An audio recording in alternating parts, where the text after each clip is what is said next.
Well, hello, Miss Sheri Beery. It has been a long time. How are you doing this fine Sunday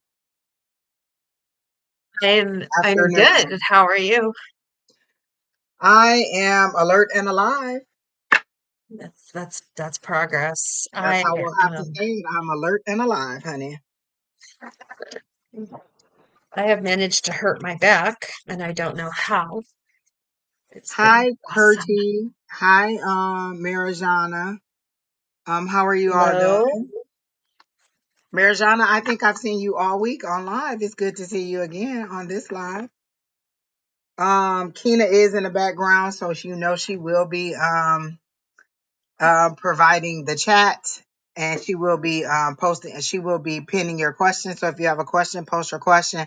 We are not doing any love questions. Well, I'm not doing any love questions today, so don't ask me if he like you, how he feel about you, if y'all gonna be married forever. I just don't do love questions. Sorry to tell you. I'll do a general question. I'll do any other questions, but I am not doing love questions. So any other questions you have, please feel free to go ahead and post those. How's your week? Or how was your last week? I'm anticipating that this will be a better week than it was last week because last week was me trying to get my life in order. Um, it's been hard the last couple of weeks, to be very honest, trying to prepare for the event that's coming up for the The wellness market. this yeah, the market. Oh, are you going to be a vendor or are you going to present or what are you going to I do? I'm a vendor. Oh, I great. am a vendor. You're going to have So I'm teas trying to and you do readings. teas, readings, salves, ointments, stickers. I have somebody making stickers. I have somebody I think they're going to be making some chainmail, like keychains and stuff. And then, Okay, of that course, sounds my good. teas. I'm doing like some salves, like a protection salve and a salve for bruising and cuts on your skin. So Oh, wow, we'll that's a see. good one. Well, look at you doing it all good. I like it. I like it. I like it a lot. All right. Yeah. I have not decided. Well, I probably won't be a vendor because I'm not very much into psychic fairs, like being a vendor in that capacity. Um, I may do the like be a presenter or something if they need somebody to do a presentation or something, but I'm just not really into doing the like just y- doing readings in that arena. So Yeah, I get it. I'm trying to share our stream. Am I even live? Let me check that. I did go live. I can't find our. Oh, there we go. I'm like, what is the problem, people? Is this it?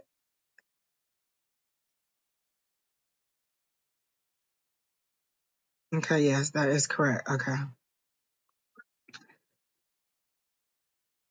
All right. Okay. Um, So yeah, let me it's post some stuff.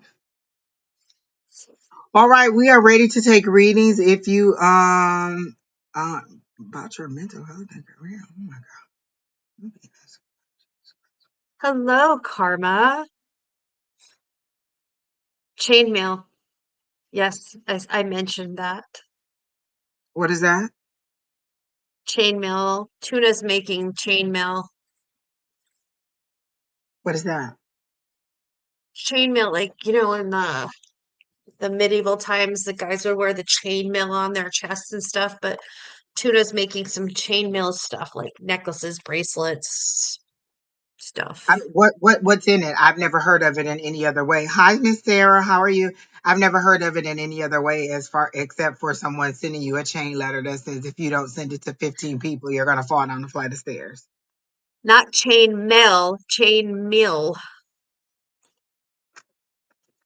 As in MIL. Let It me go is back to here. chainmail. Oh, Yeah, it is chainmail. Okay. It's just pieces of metal that are interwoven in tiny circles together. You can join the the queue, Umber. Keena's posting your questions in there. We're not doing any love readings, guys. Oh, it's made with tiny rings. I'm sorry. Go ahead, Miss Yeah. Sheri. It's just made with tiny rings and they're all interlocked together. Is there a method? Chainmail. Like what was the purpose of it in the past? In the past, they would, in the like the Middle Ages, they would wear chainmail on their metal suits, on their tin suits. I'm gonna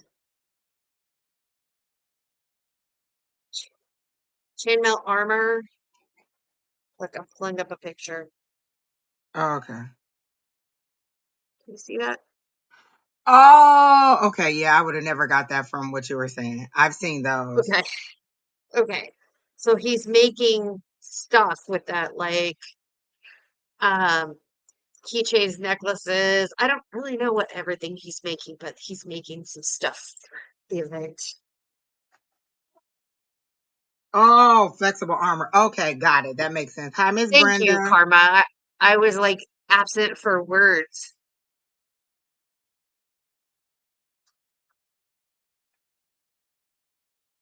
All right, Keena, go ahead and post the first question. Yeah, I'm sorry, y'all. I just Lord help the child. Marijana. All right, you can go first, Miss Cherry Berry Okay. Marijana. Been on every day this week. Same question.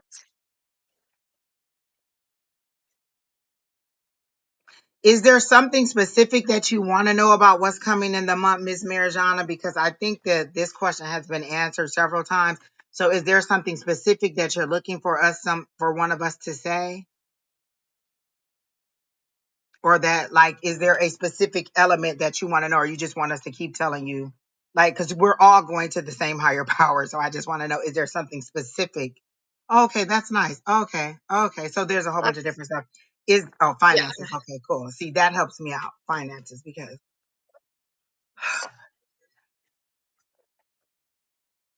all right, you can go first, Miss Sherry Berry. All right. Well, that just flew out. Take that one.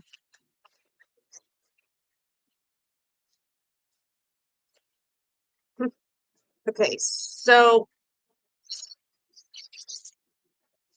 I have the King of Clubs, which is a judgy male or a male figure or a female with a lot of male energy, that they're judgy, that they are always like negative. Um, they can be seen as authoritative figure. Um, and for some reason, I'm getting that this is you. Um, that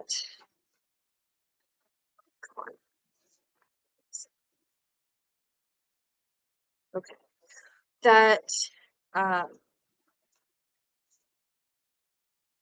that's all I'm getting on that one. Okay, so then I have the five of spades, which is a death or a change card, which tends to mean that it's you need to forget the stuff that's in the past and bury the arguments and the confrontation that you've had with somebody in the past, and it's with the Queen of Hearts, which is a uh, like a soulmate or a female, another energy that is very loving and nurturing, but there's a lot of judgment and that has to stop. That has to kind of stop, and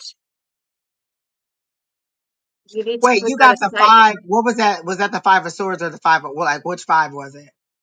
Swords. Okay, If you wanted to do it that way, it's a five of swords. because that's what I got to. Okay. So all of that crap has to stop. And once that stops and you let it go, then you can move forward with whatever it is that you need to move forward with. Just, I'm hearing it's you that you're, and I don't mean to be an ass, but you're the judgy person, you're the person that keeps this feud going. Um, and that once you let go of that negativity and put positivity and going forward, that things will come in to play. That kind of aligns with what I have, Miss Sherry. Because immediately when I said, "What is it that Marijana needs to know for her highest and greatest good regarding her finances?" and I clearly heard, "What is it that you want?" They clearly show me that you are feeling helpless, hopeless, and that you are tired of the situation that you're in. You're complaining about the situation, but what steps are you providing to move forward? They show me you just basically laying down flat and saying, "Lord, come get me. Like, just come save me." But you don't want to put any effort in. You don't want to do anything to make your own situation right. You just want to lay there and you want the path to be aligned for you and laid out for you as if you're a puppet and they are just, and your higher power is just moving you around. Like you have no kind of decision making, like you have no kind of, um, you have no kind of control over what's going on. And what they're saying is you have many options. There's a seven of cups here, which means you have many options. There are many things that you can decide. There's many different directions that you can go. You're refusing to go those ways. I got the nine of wands, which is you feeling like you've been beat down. You're feeling restless. You're feeling Mhm. tired. You're feeling weary. But this is also the card of resilience, which says hold on and keep moving forward. But then I got the five of swords, which is you feeling defeated, like you don't like you have no way to go. And what I clearly hear is if you don't like the job, are you applying for other jobs? Are you looking for another job? Are you trying to increase your finances? When I realized that having one job wasn't enough to pay all my bills, you know what I did? I got a second job and then I got another job because this is the job that I want to do every day. So I proactively took the steps to do what I needed to do to make enough money to make my ends meet. So how are you proactively working in your favor to make things happen? And I'm not trying to be mean, but again, just laying down flat like you're in a coffin and not doing anything means that you're just giving up your power and you're saying, "Well, Lord, whatever you want me to do, I'll do." Well, what if he tells you he wants you to be a ditch digger? Are you going to go and buy a shovel and just dig ditches all day?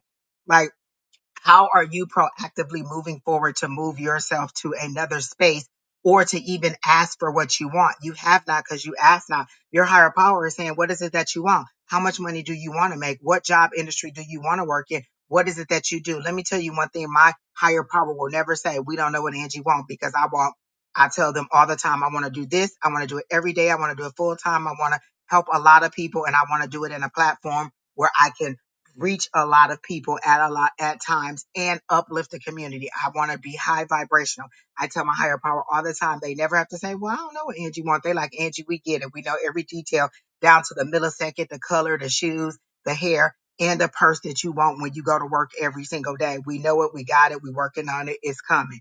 So what are you doing to proactively tell your higher power what you want? Or do you just want them to just roll you into anything? Saying that I want to make more money. If you make $5,000 a month and you say I want to make more money, $5,001 is more money a month. But what is the number that you want? Do you want to make 25,000 more than you make now? Do you want to make $50,000 more than you make now? Do you want to make 100,000 for the year? Do you want to work at home? Do you want to work in an office? Do you want a short commute? Do you not mind a long commute? Do you want to travel? What industry do you want to work in? What is it that you want and what have you done to make sure that your higher power knows that's what you want? Have you updated your resume? Have you put your resume out there? Have you talked to headhunters? Have you done anything in your favor to help you to move your finances forward? Because again, the power is in your hand. You have the options, but you're laying them down in a defeatist attitude to say, you know what, just do whatever you want to do. And that's what you're receiving. You're receiving exactly what you're asking for, whatever the whatever your higher power wants to do. So that's what I have for you. And then again, make proactive steps. Let your higher power know what you want. You don't have to go and create a full vision board. You could just write it down. I want this, I want this, I want this, and then proactively state that that's what you want.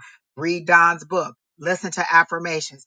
I go back and forth on high vibe, low vibe. So when I know I'm in a low vibe, I go and find my affirmations and I repeat them. It's not like a lot of times we think we get to a place of high vibe and we're never going to go low vibe. Life is ebbs and flows, highs and lows. You're never going to stay in one place.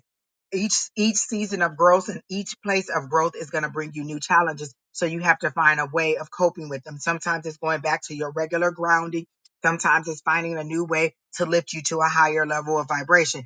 You have to proactively work at it in order to move forward, unless you just want to be a puppet on a string controlled by whatever forces are available to control you. Okay. So that's what I have for you. I hope that helps you out. I hope that that gives you some steps forward. The first thing I heard, or what I just heard was, because I always like to give you proactive next steps, they say is tell us what you want. Make a list of what you want and then dwell on that. Dwell on the things that you want versus the things that you don't have, because you keep seeming to dwell on what you don't have versus what you do want. So what you don't have is what you keep attracting. You keep getting more of what you don't have instead of more of what you do want. Like your higher power knows what you don't want. Do they know what you do want? So tell them what you do want so they can move you forward. Okay, Keena, who's next? Hey, Miss Bonnie. Look, I shut down the love readings already because I knew you sent them to us, and I know every time you're in the chat, they just come on out. But nope, we're not doing it today, people. Keep it moving. Abby, are you still here, Miss Abby? I get a female energy, so are you a female, Abby? Wanted to ask about my mental health and also my career. Any messages from angels? All right, so career. I immediately see you, hey, Miss Linda, how are you? Abby, I see you in a car that is going back and forth. It's like you put it in drive and then you put it in reverse and then you put it in drive. So like you want to make a change, but then you don't want to make a change. Then you want to make a change, and then you're scared to make the change. So you're in a vehicle, you're ready for this journey, sometimes, and then you're not. So they show me you not only going from one career to another, like you want to go to a whole nother industry, but they show me you wanting to go to a whole nother city, because they show me a split window like me and Sheri are, and that you are going from one city to another city. Like maybe you're in like a more rural area or a slower moving city and you want to go to a faster moving city, or maybe you're in a fast moving city and you want to go to a little bit less active city. Either, oh, Curdy, that's what it is. I'm sorry. Yes. Okay, so they're saying that you really do want to make this change, but you get a little bit timid, you get a little bit shy, and then you're like, well, should I do it? Should I not do it? The first step in any journey is taking the, you know what I'm saying? In order to start a journey, you have to take the first step. And you putting the car in drive and then putting the car in reverse and putting the drive confuses your higher power and confuses you. Do you want it or do you not? What does Nike say? Just do it. If you want to move forward, then you just got to state that you want to move forward. And what Keena says all the time is decide what you want and reject everything that doesn't look like what you want. If you want a new career, then decide what career you want and move forward. Your higher power always tells you yes, but you have to give them something to say yes to. This is not just like a lot of times we get stuck in, well, whatever my higher power wants me to do, well, whatever they want me to do, they want to give you whatever it is that you want to do. And let me tell you what I'm not going to ever tell my higher power. Well, just do whatever you want to do. Absolutely not. I need to be a part of the details. I need to be a part of the decision making. I need to let you know what I want. And then you can navigate me in a way that's for my highest and greatest good to get there, or show me why that may not be the best path for me to take. But I'm never going to just lay down my power and be like, just do whatever you want to do to me. Absolutely not. You are not going to violate me in such ways. You are going to hear what I want and help me to move forward. So that's what I got for you. Like just kind of deciding what you want and then allowing your higher power to help you move forward. Like the other day, listen, if you guys haven't went on Don Sonora Mystic Tarot's page and listened to the weekly messages for this week, you should, because I listened to my sun, moon, and rising. And then one of them, he said, ask your archangels to help you out, to give you guidance, to provide what you want. And one of the things he said that I didn't even think of was to ask them for help, and then ask them for what steps you need to take in order to reach or to get to receive that help, or how you need to move forward. I normally say, hey, what's my next step? But then sometimes you need to say, give me the steps that I need to take in order to get to where I need to be, or to get moving, or to do whatever it is I want to do.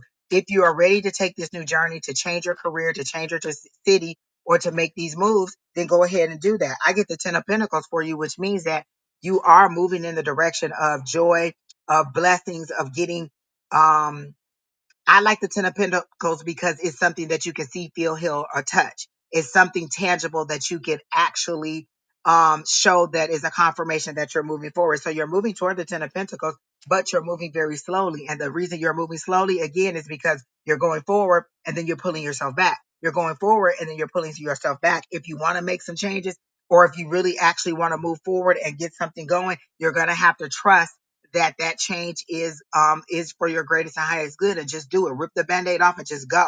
Put the pedal to the metal and move forward and allow your higher power to guide you. But I do see good things coming for you. It's just you have to decide that that's what you want.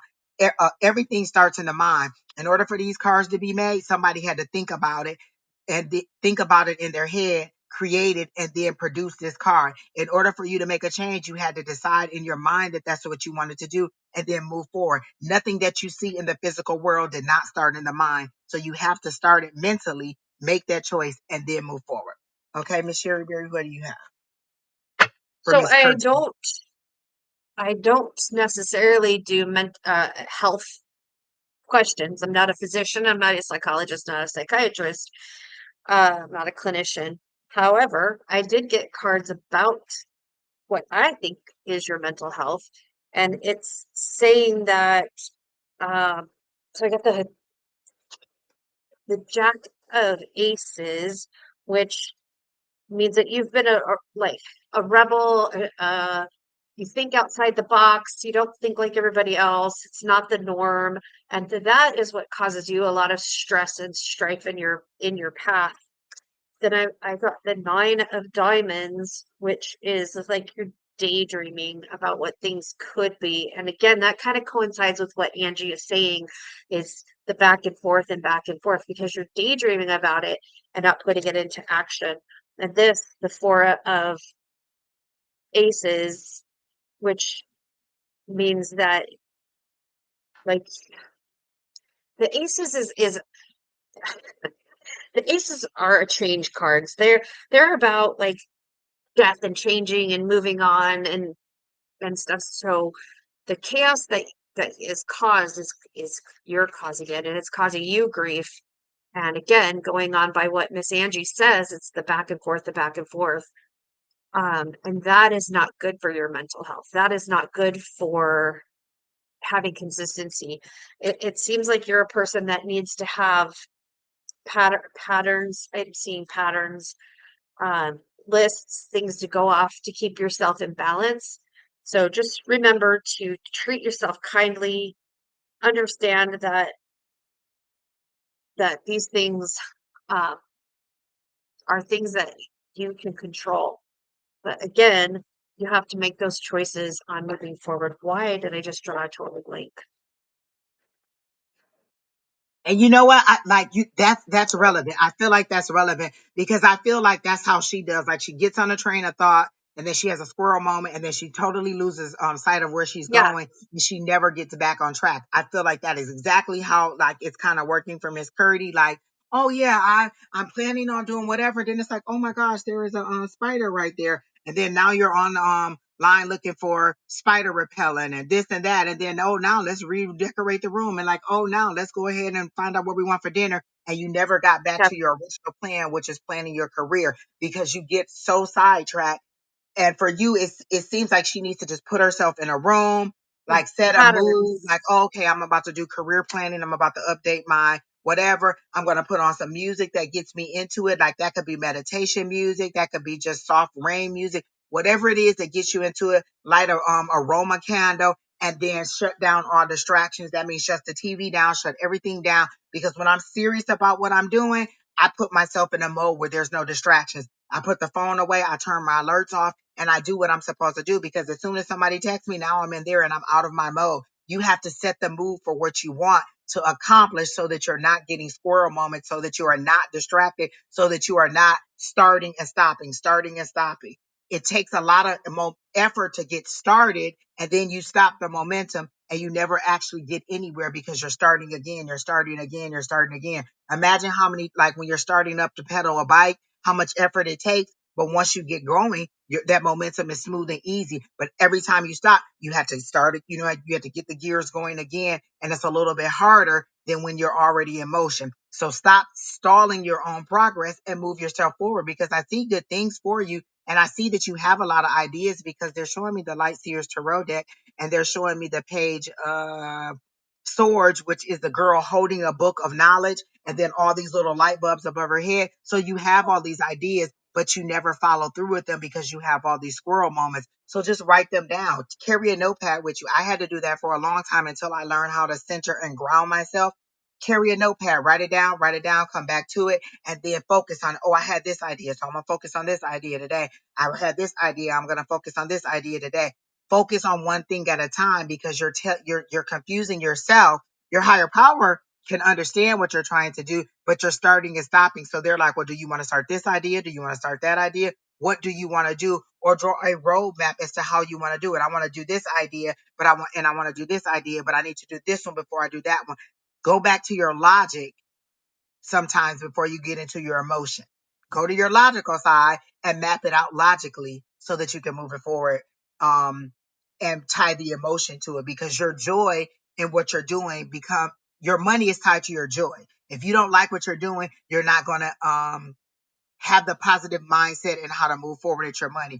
All of the jobs that I do, even the ones that are labor intensive, I enjoy doing them. So my money comes to me easily and flows to me, as Miss Bonnie says, like a raging river. You are confident enough. We're going to take that not out right now and say that I am confident or I am learning to be more confident. I am growing. No, I am growing in my confidence, which means that you're always moving forward. I used to say that, and don't be hard on yourself. I used to say all the time, "Oh, I'm not good at mediumship," and our mentor says, "No, stop saying that you're not good at mediumship. Start saying that you're getting better at mediumship." And you know what happened? I started to get better at mediumship. And so just change that to I'm not confident enough to I am growing in my self-confidence every day. I am growing in my self-confidence every day. That's a positive, that's a present positive and a future positive. I am growing in my positivity every day. I'm growing in my confidence every day. Don't ever say that you're not anything because that's what you attract. More situations to show that you're not. Say that you are growing in your confidence every day. You're growing in your confidence every day. So that way it's a positive affirmation for you every single day. Okay. So for you, I do see good things. Just remain again. I'm growing in my confidence every day. I'm growing in my self confidence every day. I believe that I can every single day, every single day. There's a song that I listen to. It's about heartbreak. It's called A Little Bit Stronger. And she says every single day it's a little bit stronger, a little bit more. I think about you a little bit less every single day. So I get a little bit stronger. And then eventually it's 30 days and you haven't thought about this person. It's 60 days and you're in another mindset. So you have to reprogram yourself. You didn't wake up one day and just be like, you know what? I just don't like myself and I just don't think that I'm that great. Over time, you had circumstances that happened to you that built and made you feel that way about yourself. So over time, it's going to take you reprogramming your mind to say, hey, I am that person. I can do this. I am confident in it. I have an 8-hour playlist that I listen to in the middle of the night. I put my headphones on. I put that 8-hour playlist on, and it is a male voice telling me every single night how beautiful I am, how great I am, how lovely I am, how smart I am, how confident I am, because I want a man that, like, I like to hear that male voice that just sound good to me. Like another lady telling me that's good too, but I just like you. You decide whatever voice you want, but I listen to it every night. So every night, my subconscious is just filled over and over and over for 10 hours with things that are telling me how great I am. So when I wake up in the morning, I'm like, girl, you are so amazing because all night I've heard how amazing I am. And then when I wake up, I immediately repeat my our affirmations that I've created, and then I tell the universe today is a great day. All the information that I need to do my job is going to happen.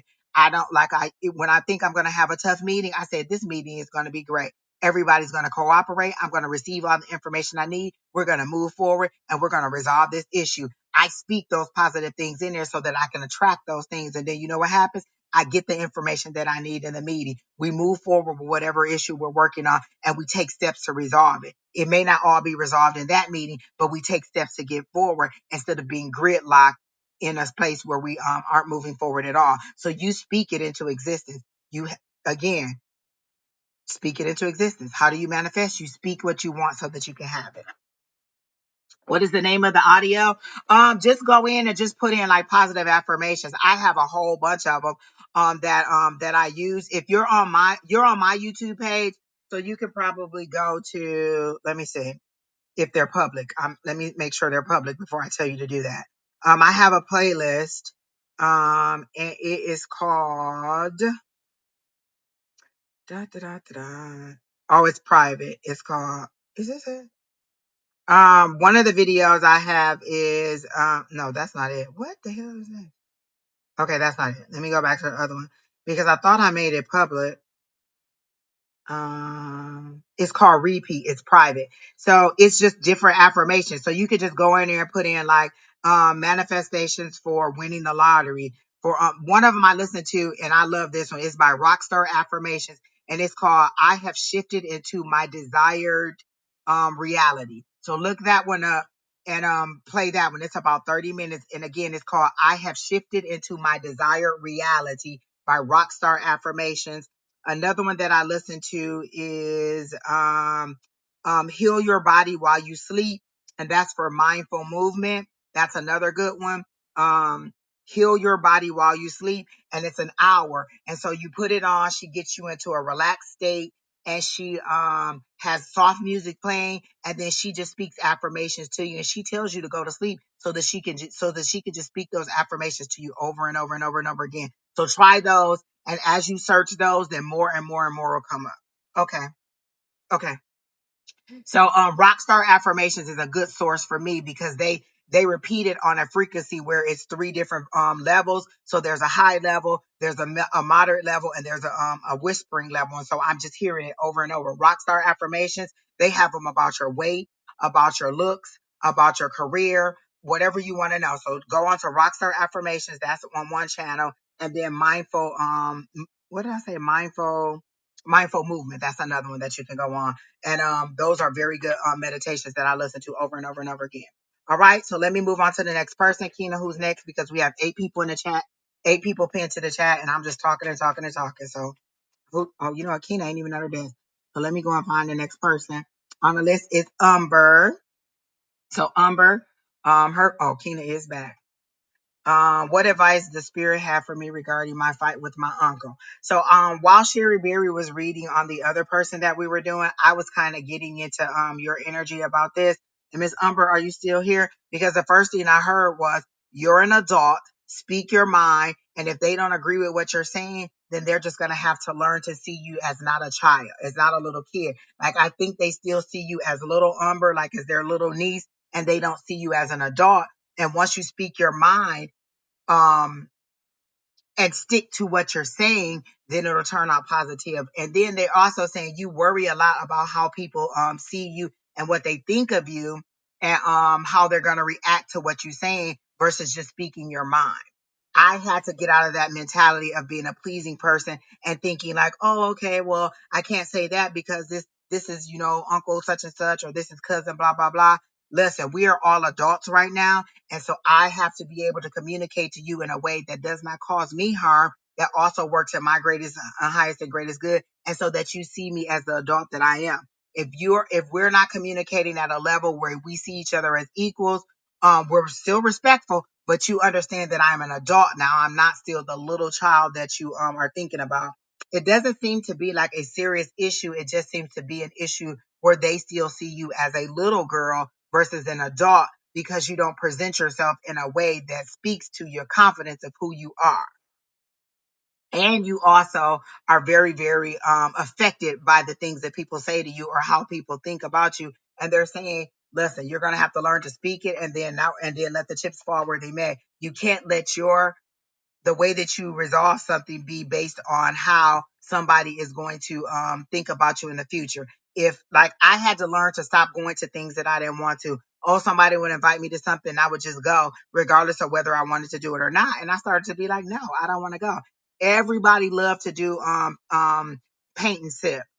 That's just not my thing. Everybody be like, you don't want to go? You don't want to go? No, I don't want to go. Are you doing something after that? I can join you after that, but paint and sip, not my thing. Well, it's fun. It's fun to you. It's not fun to me. You know what else is not fun to me? Being in one of those lockup rooms where they take you, the escape Escape rooms. room. Listen, let me tell you, anything where I'm locked in and you taking my power away, you taking my freedom away, I'm not gonna do it. You gonna lock me in a room and I gotta answer questions to get out? Absolutely not.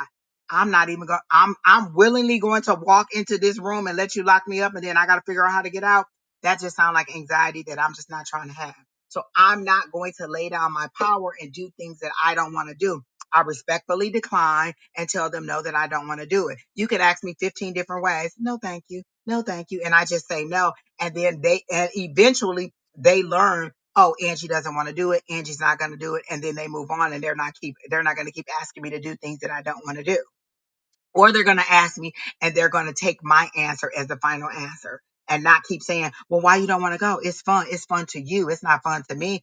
Digging in a garden, digging in the ground, doing a garden is fun to a lot of people, but it's not to me. I pay a lot of money to get these nails done. I don't want to be digging in dirt, and then it be creepy crawlies in there. So I'm not even trying to hear that either.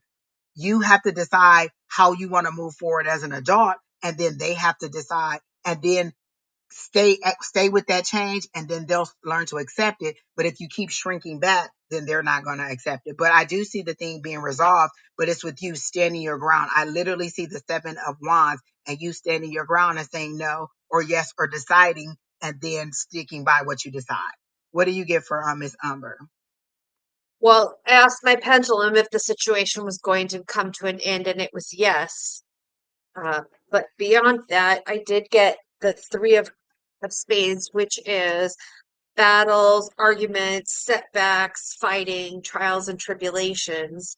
And then I got the 10 of Diamonds. Diamonds is prosperity and abundance. So that tells me there's going to be a relief of this situation, and it's coming. It may take a little bit. It may again take Angie, like what Angie said, is standing your ground and knowing who you are and what you are and what you are about. Um, and I do have this, which is your a good, a nurturing, a loving female figure entity coming in to give you that support that you need, that is going to understand that you. And I missed half of what Angie said because my feet were cold and I had to put on socks in Arizona, for Pete's sake. But that nurturing, that lovingness, um, that person is coming in to support you and give you that admiration and the of what you are seeking, that acknowledgement. So I do see that things are coming to an end. I just don't see it coming like instantaneously.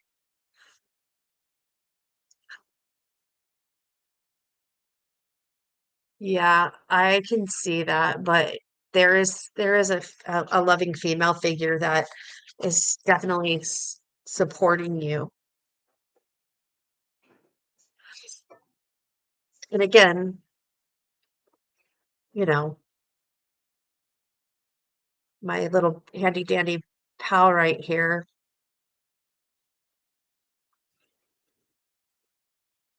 Oh, sorry, I was looking at something that somebody sent me. Um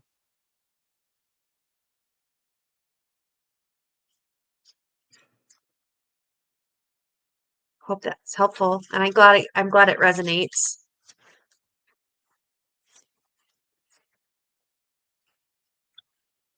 Fighting with people sucks. It drains you.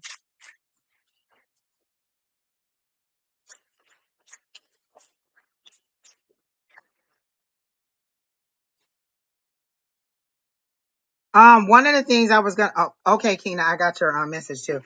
One of the things I was gonna show for you, Miss Umber, is that it's a very passionate thing. Like I got the Knight of Wands, so I got that it's a very passionate thing, but you feel trapped because it's family, and where you want to be respectful of them and what they're saying, you can let them know, I understand what you're saying, and I am respectful of what you're saying, but I respectfully disagree.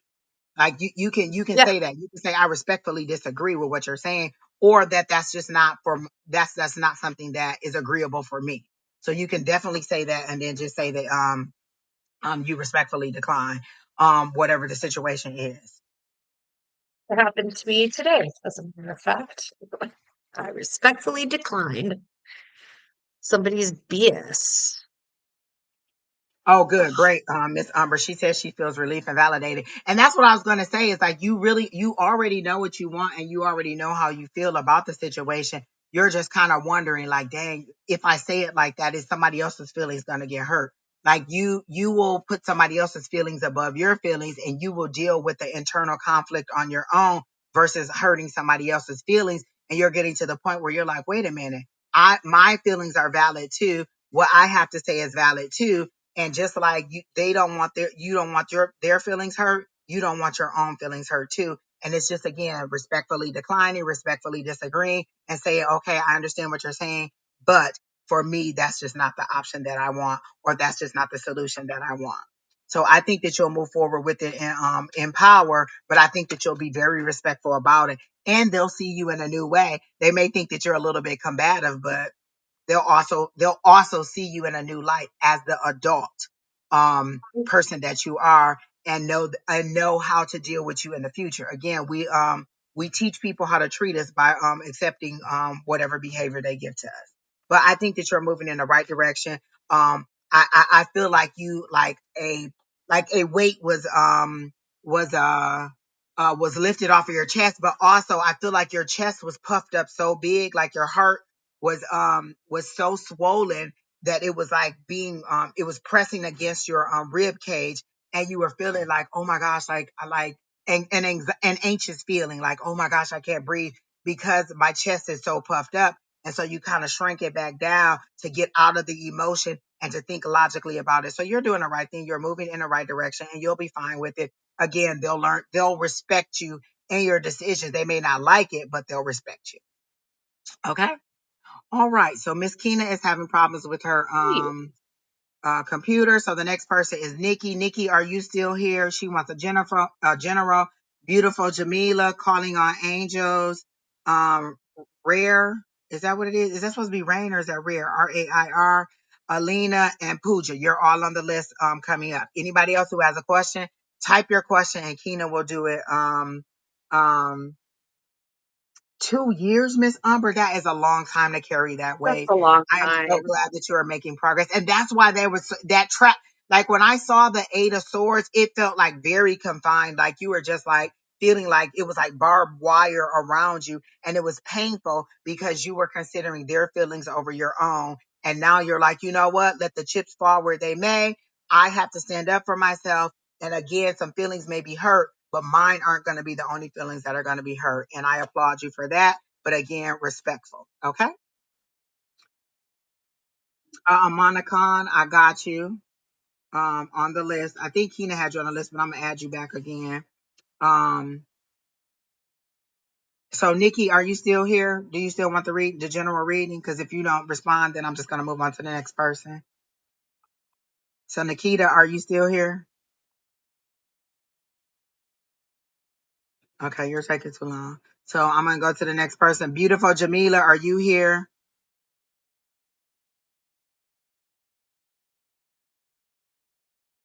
Miss Bonnie, I know you're here. So listen. Nikita says she's here.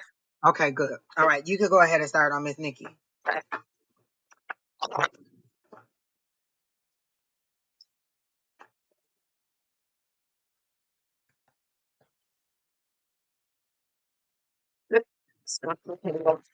You know I got things on fire always.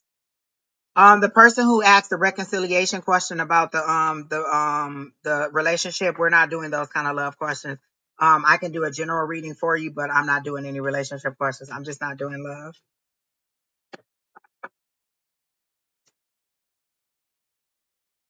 And also, if you thought enough to break up with this person, why do you want to go back to them?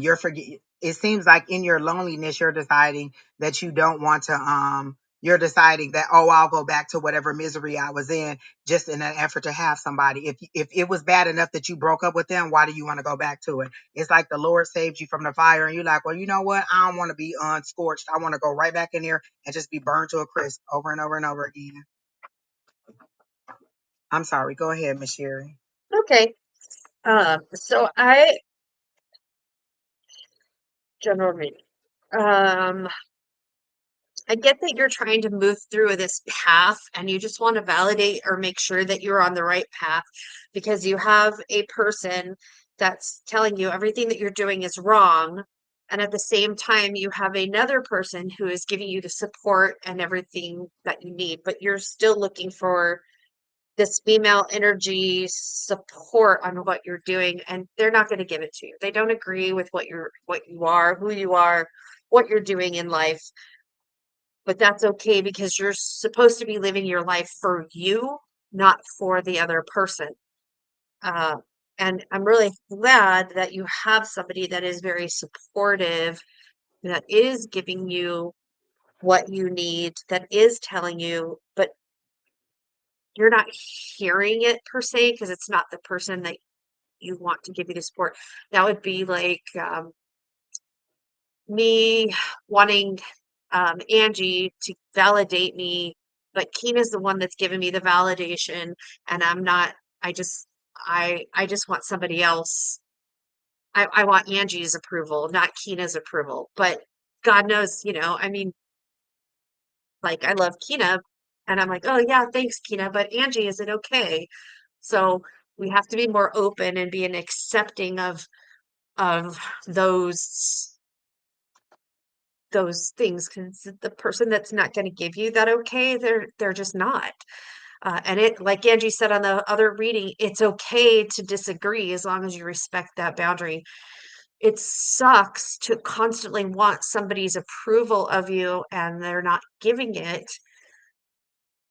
but ultimately it's you that needs to be approving of yourself.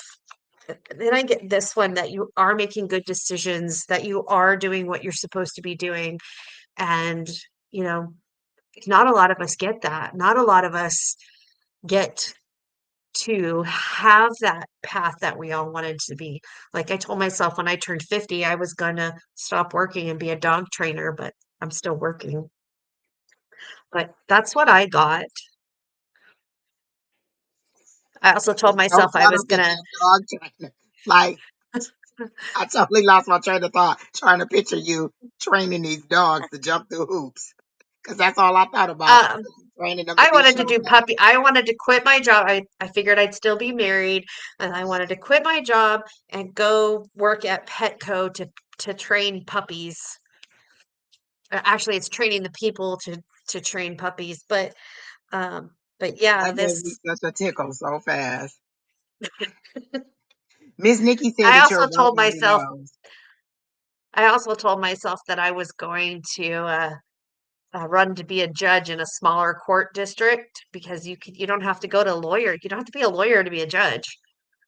You can just run, and my name rhymes. So when people be like, "Oh, Sheri Beery," and one of the lawyers that used to work that was in multifamily housing, she's like, "You should just go be a judge." Listen, you could at least get a TV show doing the Steve Harvey got one. You could do that and just say whatever you want. Yeah. See, There's there you lots of go. people that judge. I can see you doing it. I'd come on the Judge Sherry show. Yeah. So, Definitely. Nikki, I hope that makes sense for you. I hope that resonates you. And you did say, wow, right on the nose. But So know Miss that, um, once we validate ourselves and what we're doing, it's okay that somebody doesn't agree with us. I have it all the so time. My family's constantly telling me, so Miss Nikki, I want to say this. I know you personally and I know your mama and this how she looking at you. So you sitting here waiting on somebody else to tell you that you okay? Would your mama even care what somebody else is thinking? I'm sitting at her looking at you like, is you a damn fool? Because remember, I know your mama, and she would not, Miss Willie would not even give a damn what somebody else thought about her, said about her, or cared about her. And so she looking at you like this. Really? That's what you want, somebody else's validation? You want somebody else to tell you what you already know that you are, what I made you to be? You need somebody else to tell you that you good enough? You my daughter. I made you to be good enough. And so you are good enough. So stop sitting there waiting on somebody else to tell you what you are going to be. If your daughter or your son or one of your kids came to you and told you and listen, what advice would you give your daughter if she was going through the same thing that you were going through? What would you tell her to do in that situation? Because a lot of times we have to take ourselves out of it. So if your daughter was being treated in the same way that you're being treated, what would you tell her to do? I definitely don't believe you would just tell her to lay down and take it and to just let this person walk all over you. You would puff your chest up so big and defend your daughter and tell her that she is better than that, she is greater than that, and that she is more valuable than that. So believe in those things for yourself. Immediately when I got into your energy, I felt like I was in a blender.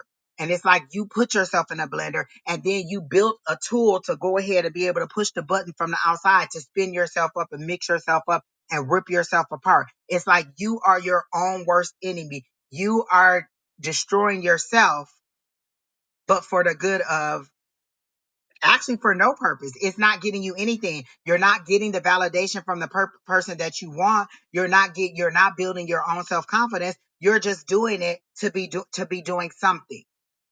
Pain is something that you know. So even if I hurt myself, I'm going to do it because that's a feeling. That's something that is tangible. That's something that I know versus this void of not receiving any love.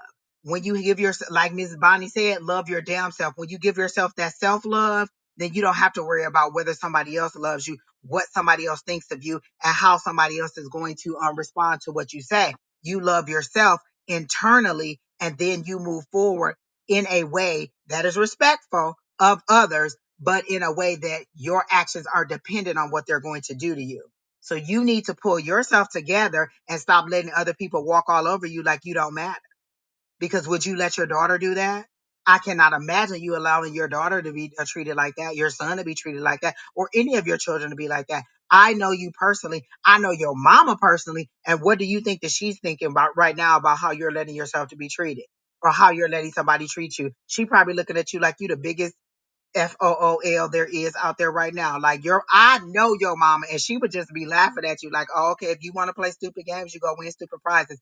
I know your mama, and she would not even be, look, she wouldn't even be entertaining this conversation with you because she'd have been and told you one time, and then she would have moved on and let you just walk around in a circle of sadness if that's what you want to do. But she's only going to tell you one time. She's not going to keep having this conversation with you over and over and over to validate that you are worthy because she's told you you're worthy. You're either going to believe it or you're going to wallow in that sadness. You're going to find ways to make yourself understand that that's what you are, or she's just going to sit there and look at you.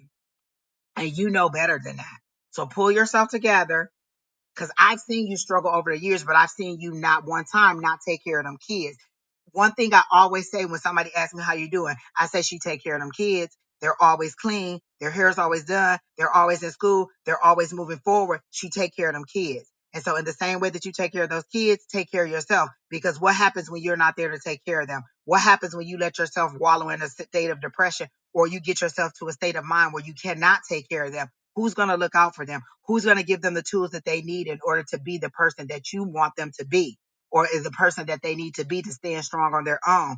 You have to be that person, but it takes you taking care of yourself and caressing your own inner child to be able to to provide for those children. So if for nothing else, know that you have to be you have to be the person to teach them. And so how can you teach them if you're not able to maintain and take care of your own mental health and sanity? If that means going to a counselor, then go to a counselor. If that means going to a therapist, if that means whatever, if that means cutting people off and just being like, oh, okay, then we just like, walking past them like you don't know. Let me tell you, I can walk past you like I've never met you before and not even feel any sort of regret, resentment, or anything. Just, oh, okay, boo, boo, boo. Did you see such and such? He was back there. Who? Oh, I never even heard of them. You have to decide that your own personal peace is more valuable than what this person is doing to you, what this person is saying to you, how this person is making you feel. And if that means cut them off and don't have to talk to them again, listen, what I tell y'all all the time, Verizon is my best friend because my block list is long. My block list is long. I do not have to communicate with people who do not bring value to my life. How is anything that you're saying or anything they're doing going to edify your life or bring value to your future? If it's not, then keep it moving and keep it pushing. Okay. So who's next? Keena, who's next? I hope that helped you out, Miss Nikki. And you do know I still got a phone, and my phone number is the same as it was in Michigan. It's still the 810 number. So if you need to talk to somebody, you do know how to dial the number, right? Oh, okay. I'm just saying. You can't do that. I'm just saying. Okay. Who's next? And she's on a roll. Y'all, listen, one thing I am not about is laying down my power and just letting people walk all over me like I'm a doormat. That's just not what I'm going to do.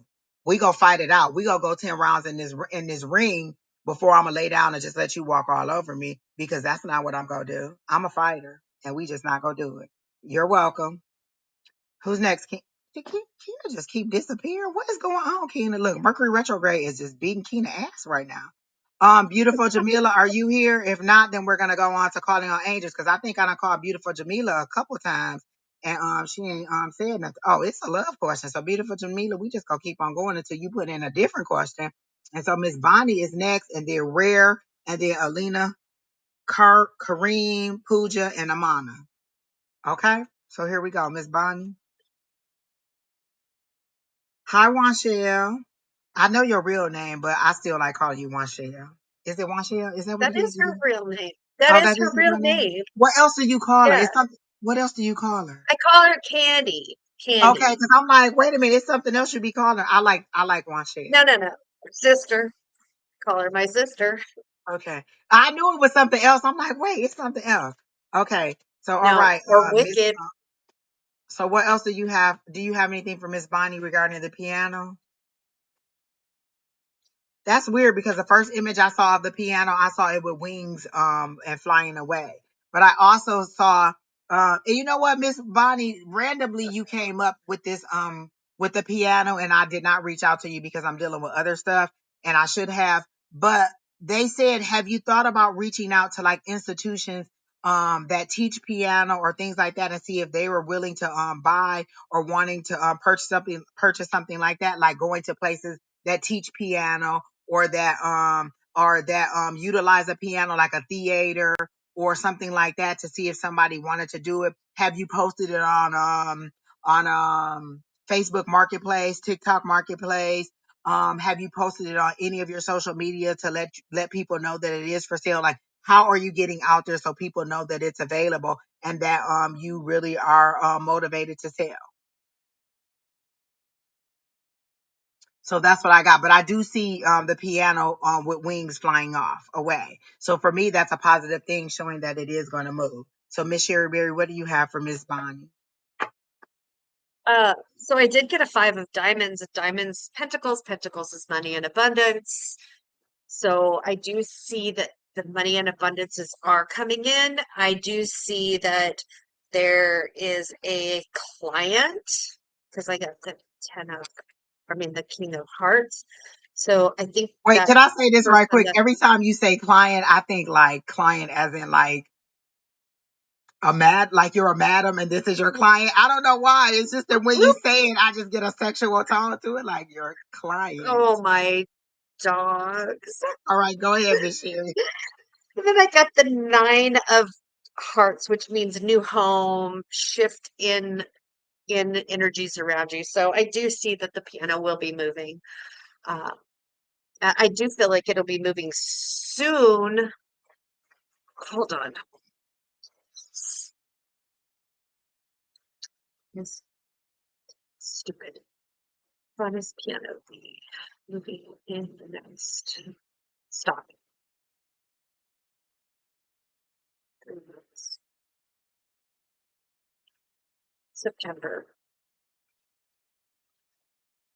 Okay, so possibly in the month of September that your piano will be moving. August? No, not August. September? Yeah, I got yes for September. So I would be thinking that the piano will be moving sometime in September. And Jake, Um, I didn't you get an have the exact floor. date. I'm sorry. I didn't get a I date, didn't I get an got a exact month. date, or I didn't get a month either. But I did get that it had wings. But I did tell me to tell you to be a little bit more creative and get out there. Like you can even post it on Facebook and say it's in California, so that people know where it is and know where they primarily need to be in order, or to even say, it's at the consignment place and that you can go there to find out more information about it. But they're just saying, you have to put more awareness on it. If it's in a consignment place or at a consignment shop, then how are other people knowing about it unless I go into the consignment shop? A lot of times, if I don't know about it, then I won't even look into it. Like if you post something online and I know somebody who's looking for a piano, I can say, oh, such and such has a piano in California. It's at a consignment shop. This is how you can get in contact with those people to make the sale. So they're saying, what other alternative ways are you doing to put out there. Do you have any videos of you playing the piano or any good photos of the piano or anything like that, or even the ad from the consignment place to show so that there's more eyes on it so that people could even refer? Because I'm a person that will definitely forward your post for other people to see it, just because even if I'm not interested in it, you never know who's on my list or who's on their list or who's on the next person's list by word of mouth, who can get that information out there. And so the only word that I got was like, I don't feel like there's that attachment that we spoke about anymore. Like there doesn't seem to be any emotional attachment to it. Like that seems to be gone. Like they're actually showing it to me as singed. So I don't know if you did some kind of burning ritual to get rid of the attachment, but I do see it as an ash that is blown away. But now they're saying you just need to put more awareness out there for people to know that it's available and where it is, and then it'll go ahead and move. You're right, Wanshell, advertising does help. Okay, so that's what I got for you, Miss Bonnie. But again, I hope that it does sell very quickly. Um, okay, so let's see who's next. Beautiful Jamila never showed up, so I'm just gonna take her off the list. Rare, are you here? Alina, are you here? Pooja, are you here? Amana Khan, are you here? Angie, not me, but the other Angie, are you here? Are any of you here?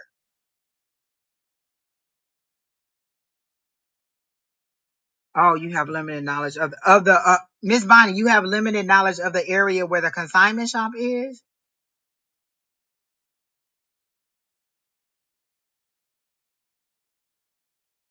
Cause they're saying like just put the name of the consignment shop on there, put a picture of the piano on there, and be like, if you want any details about it, like here's a link to the consignment shop, here's a phone number, here's an email, here's a price, or here's whatever you want on it, and then they can do the steps to get there. Just putting more eyes on it, or other people may even tell you other ways that they know of selling it in some kind of way.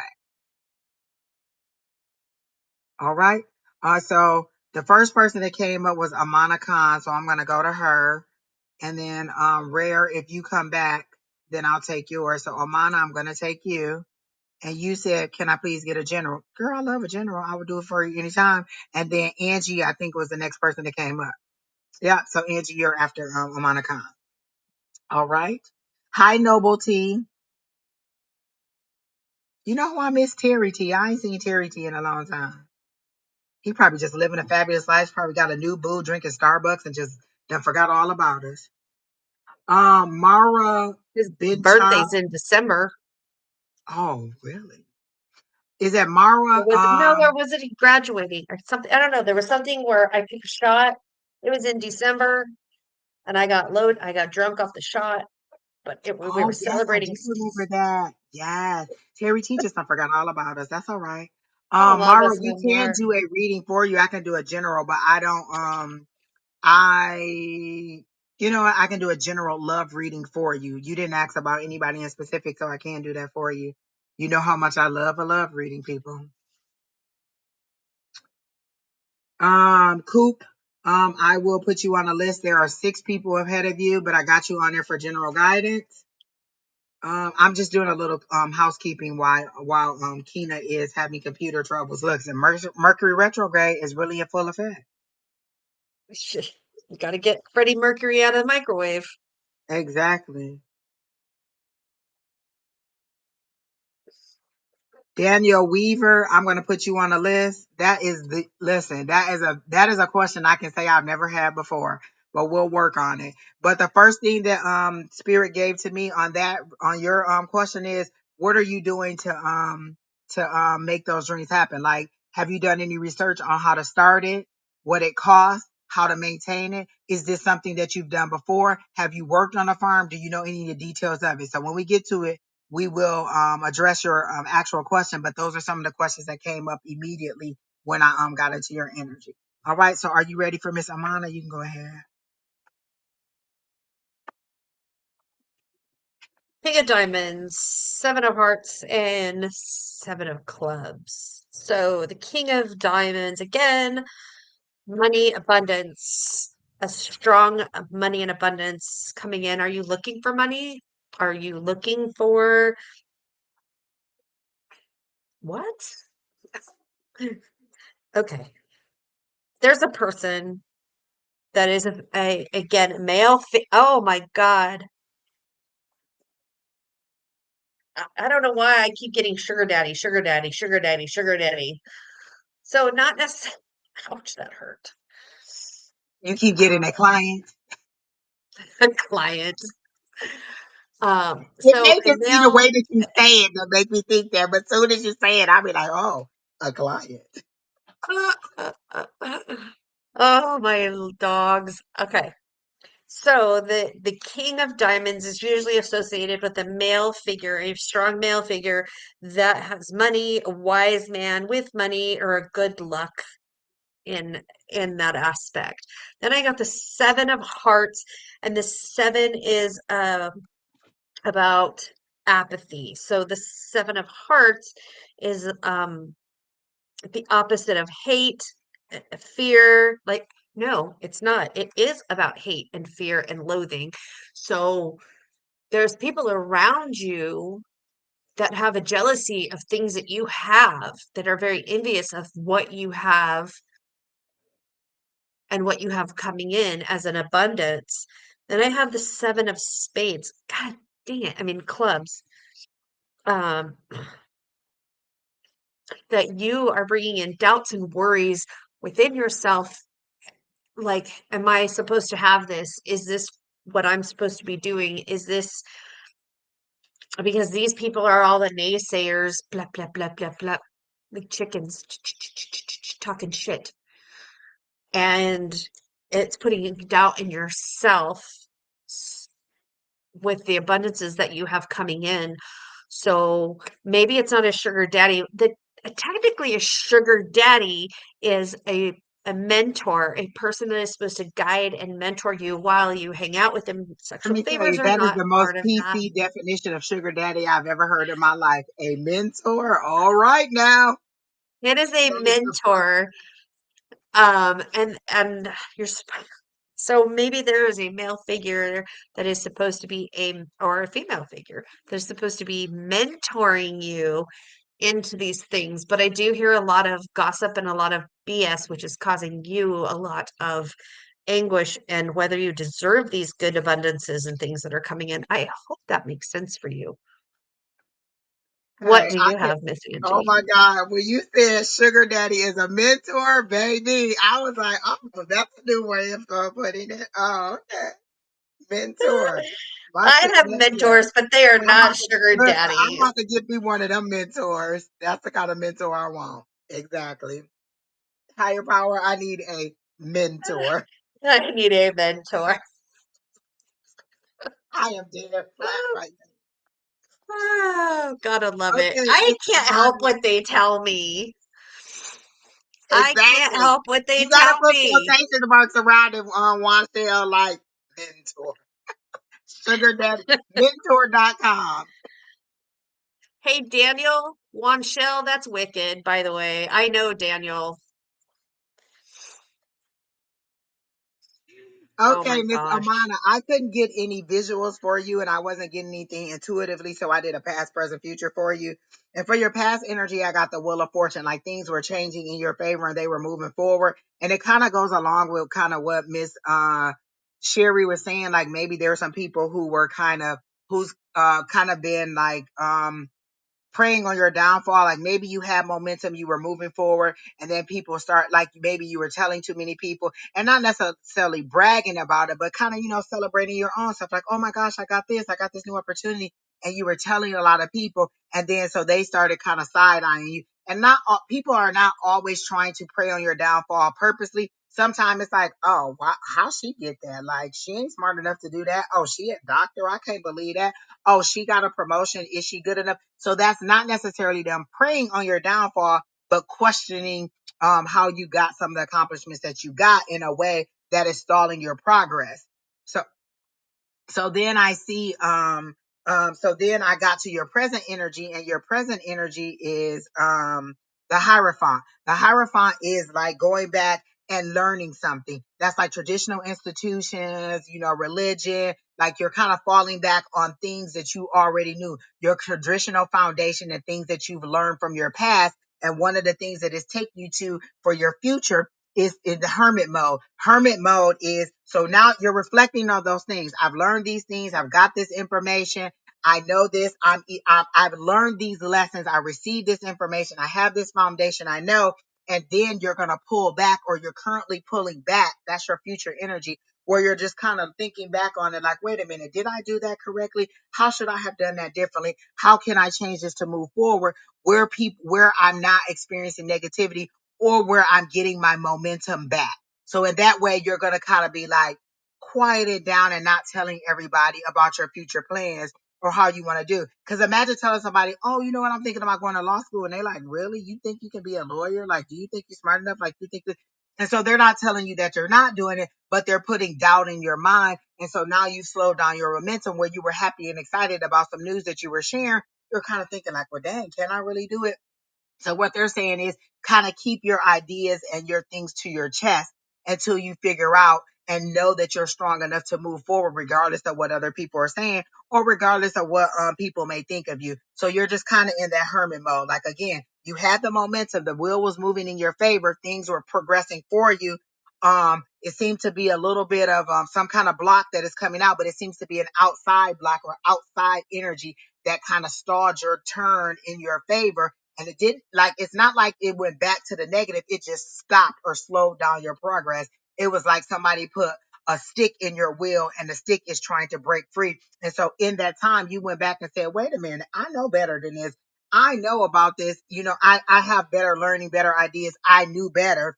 Now I'm going to see how to move forward based on the information I have and the lessons I've learned. And so then I asked for advice for spirit, and I got the Page of Pentacles, and the Page of Pentacles means good news that's coming for you regarding money matter. So I feel like regarding your career, regarding money in some kind of way, you're going to get some kind of good news. You're going to get some abundance, some kind of financial blessing, or something is coming your way along the lines of financial blessings. And then for your outcome, I got, oh my gosh, this is good. I got success and achievement with the world card, and I also got the moon card. But with the moon card, I feel like there's an unknown. You're trying to use your intuitive side, but you're also struggling between your cardinal and your spiritual side. Do I go by the traditions that I've learned? Do I go by the traditions that I've learned all the time, which means my religious background or however I grew up in my belief system? Or do I break through and go by what I'm trying to discover in my future spirituality and what I'm learning and growing? Or like, which way do I go? I'm fighting intuitively what I know versus reality what I see. And you're having that fight. But I do see ultimately your success and achievement in moving forward, and you transitioning from one person to another person, or from a less confident you to a more confident you, a more spiritual you, a more intuitive you, a person who goes with that gut feeling and who knows, you know what, this is the right thing to do, regardless of what other people think or say. It's you having that self-awareness and transitioning into it. It's kind of like, okay, you used to crawl on the ground as a caterpillar. You got in this cocoon, and you kind of like, oh, I don't know what's going on. All these changes are happening. I feel the transition. And then you come out with wings, and you like, well, I don't know what to do. You still trying to crawl on the ground. And you like, wait a minute, I can soar now. You're learning to use your wings to move forward. And so this is that transition that you're going through. So you're ready to move forward. You just have to find out how to make your wings go, because you're soaring above all the negativity and all the things that people are saying in order to move forward. It's just in you believing that you have the wings instead of trying to walk on your feet. That's like seeing a butterfly walking instead of a butterfly flying. You like, he got wings. Why would he? You know what I'm saying? That's like you having a car and then deciding to catch the bus to work instead of using your car. And you're like, well, you got a car. Why are you walking? Why are you catching a bus? Why are you going an alternative route when you have an easier route? So it's just like, please move forward with what you already know. Wait a minute. My mom just told me, same, don't tell everybody until it happens. Again, that is Huh? true. Don't tell people about your business. Move forward and then make the announcement that you got whatever it is, or don't tell anybody at all. Let it just happen. You don't always have to share, or you're also in that hermit mode. You're learning who you can and cannot confide in. You don't have to confide in everybody, or you have different people to confide in for different things. I have different friends that I can confide in for different things. Everybody in my friend list doesn't believe in tarot, doesn't believe in my abilities. So I don't speak those things to them about my abilities or about this part of my life.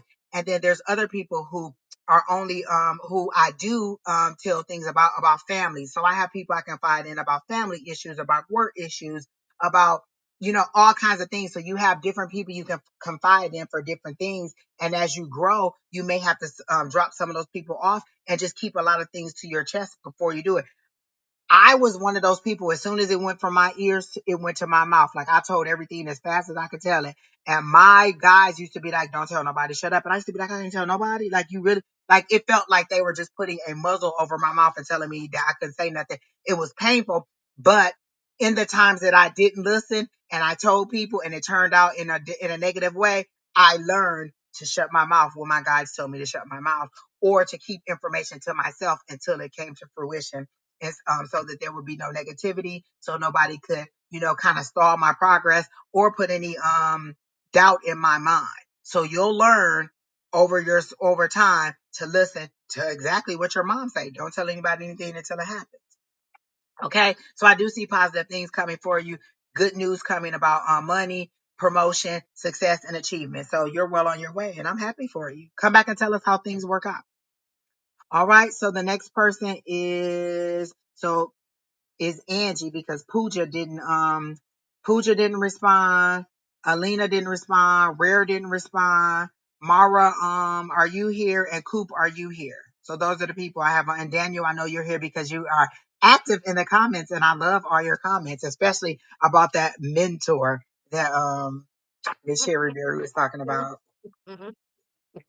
You're welcome, Miss Amonica. I love your energy and how gracious and humble you are. You're very gracious and humble, and that's where a lot of your success come from. You really do thank your higher power and appreciate things that are given to you. You are not ungrateful, and a lot of times you're surprised at your success, and because of that, you're always given more. Just because of your gratitude and how you respond to things that you receive. So when you appreciate little, you're giving more, and it's keep increasing. I just see your increase going up, up, up, and up. Like you know how they show you your battery power on a phone, yours keeps rising because of your gratitude and your gracefulness and how you move forward. Okay, so you can go ahead with Miss Angie, um, Sheri Berry. Hi, Monica. Oh, Alina, then I'll take you after Angie since I see you're here. Okay.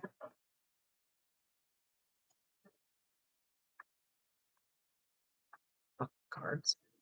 They're flying out. That's a good thing. They like, tell it, Miss Sherry Berry, tell it. Okay. Hmm. So the spades, swords, again, death and change and changing. So I have the three of spades, which is a lot of fighting and conflict. And sorry, I had something in my eye. A battle, roadblock, things getting in your way. And then I have the nine of spades, which is you not letting go of things. So there's been an argument, a battle, a fight, and you're not letting go of it. Literally, if you read the definition of this card, it is a coffin, a ghost grieving, facing hauntings, um, facing a haunting to move on. Like you are stuck where you're at. So whatever this, excuse me, whatever this argument was about, this conflict, the strife, whatever is in your way, you're kind of stuck in that. Um, then I see the two of hearts, which is about unity, partnership. Um, I'm trying to figure out what they're trying to say. If you're stuck in this fight, are you arguing with a partner and you're stuck on like that argument? It could have happened 2 years ago, 3 years ago, but it's in the past and you can't get past it. Your partner continues to support you, but you just can't let that go. I don't know what the heck it is.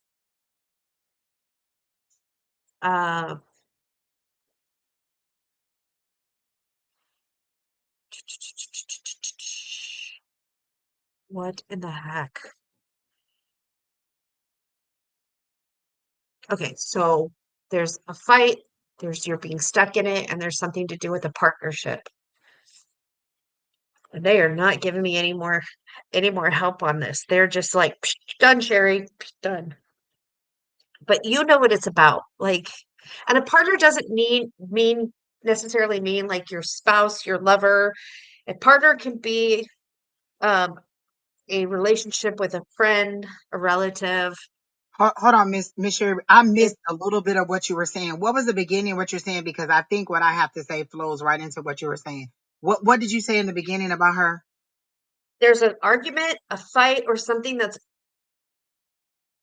a battle, a setback, roadblock, trials, fighting, and then that they are stuck in that. Like they Okay. can't let it go.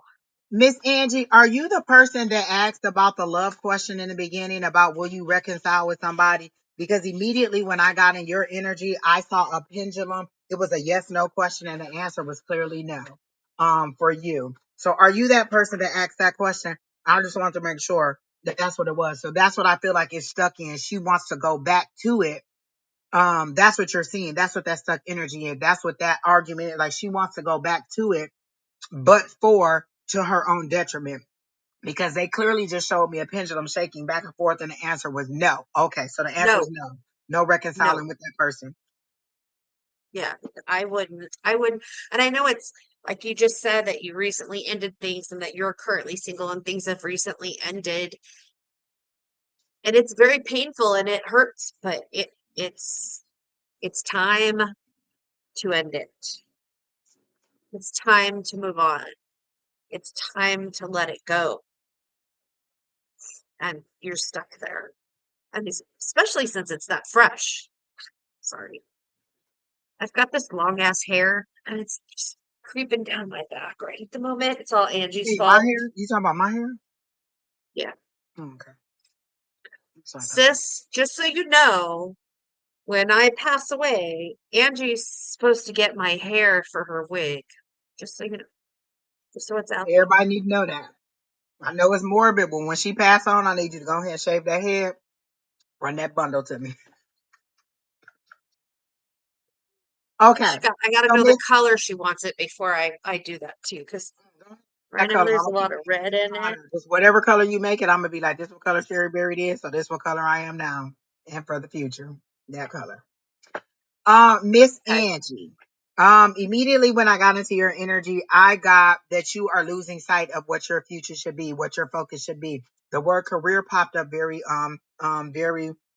specifically for you, and that you have an idea. What is this idea that you want to bring fruition, but you're allowing your heartbreak, because they show me a broken heart, distract you from that? They're saying if you would concentrate on your career, it would distract you from the broken heart. So you have an idea that you are supposed to be hey, divinely guided. You have an idea or some kind of project or some kind of career aspect. It may be your own business that you want to bring to fruition, but you're not concentrating on it because you're so heartbroken and you're focusing on that. And the rest of your life is just kind of drifting by, like your life has turned into a black and white portrait. Like it has no Can't color, it has stand. no life, it has no hope, it has no dreams. Like they showed me the star card. So the star card should be upright like this, and it's just falling to the side like this because you have no hopes, no dreams, no ambitions, no nothing, because you are so emotionally connected to this person and you really wanted to work out and it did not. And even to your own detriment, you still want this situation because you were so firmly rooted in the success of the relationship and you can't see anything past that. And they're saying if you concentrate on what this career thing is, what this idea is, you would lose sight of the heartache and you would move forward. You would transform that passion from the loss of the relationship to this idea and moving forward in your career.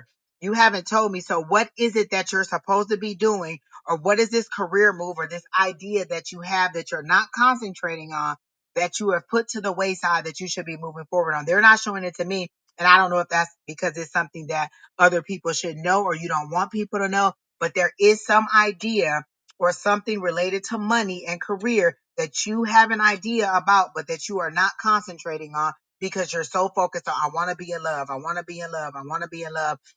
And they're saying, once you establish yourself in this capacity, you won't be so focused on it, and then it'll just naturally come to you. You've locked yourself into a place where all you think about is the love situation, and all you're doing is attracting more people who are um preying on your vulnerable state right now. So if you move yourself to this career mind focus, you'll be more confident, and then people will be attracted to your confidence, your high vibe, and then you'll attract more positive mates than attracting somebody who's going to prey on your vulnerabilities. Okay. So it's a travel social media idea. Perfect. So that's where you need to be focusing and researching and moving forward on.